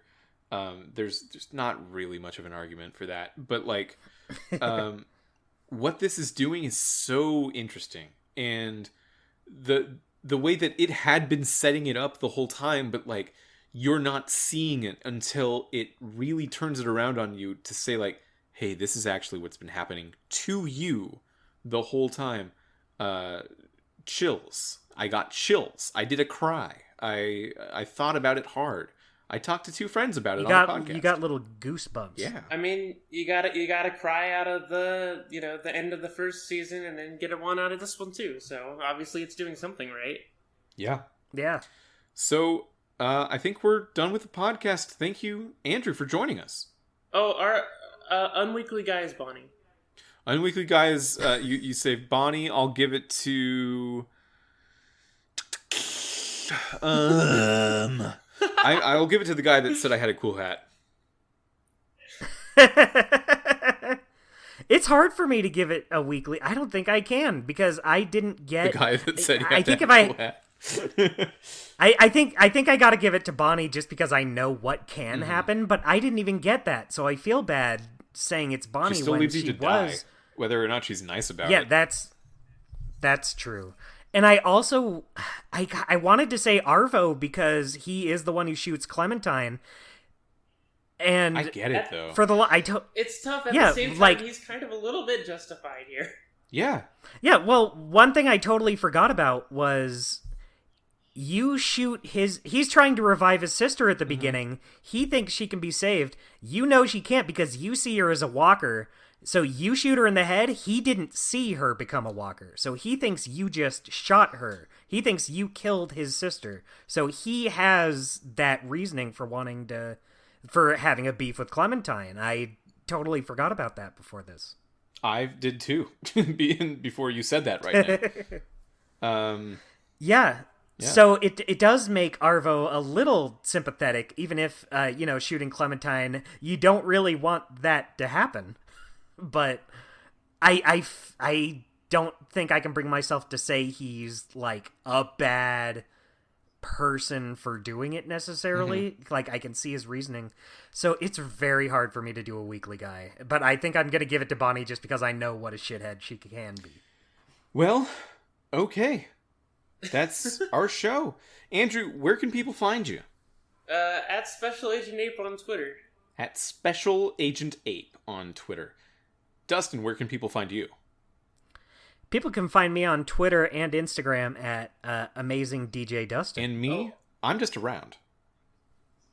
Also follow, You'll know me. Follow at Torch60 on Twitter for our game dev stuff. at Torch60. Mm-hmm. We will put that in the show notes as well. So thank you everyone for sticking through an abnormally long episode of Telling the Tale. 3 hours. 3 hours. I still think less than season 1, episode 5, right, Dustin? Yeah, that one was over 3 hours. This one's like just hitting it. Well, that one did have more things in it happening, I think. Yeah, kind of. Even though I think I have more to say about these things. It is kind of impressive. There weren't that many events in this episode. It was just, they were all heavy. Mm-hmm. Well, speaking of heavy, next week we're going to be jumping into Tales of Monkey Island, episode 1. I can't wait. This is the big one I've been looking forward to, is Tales of Monkey Island. Well, thank you everyone for listening. Thank you, Andrew, for being here. We'll see you next time. Goodbye. All right. What's the email?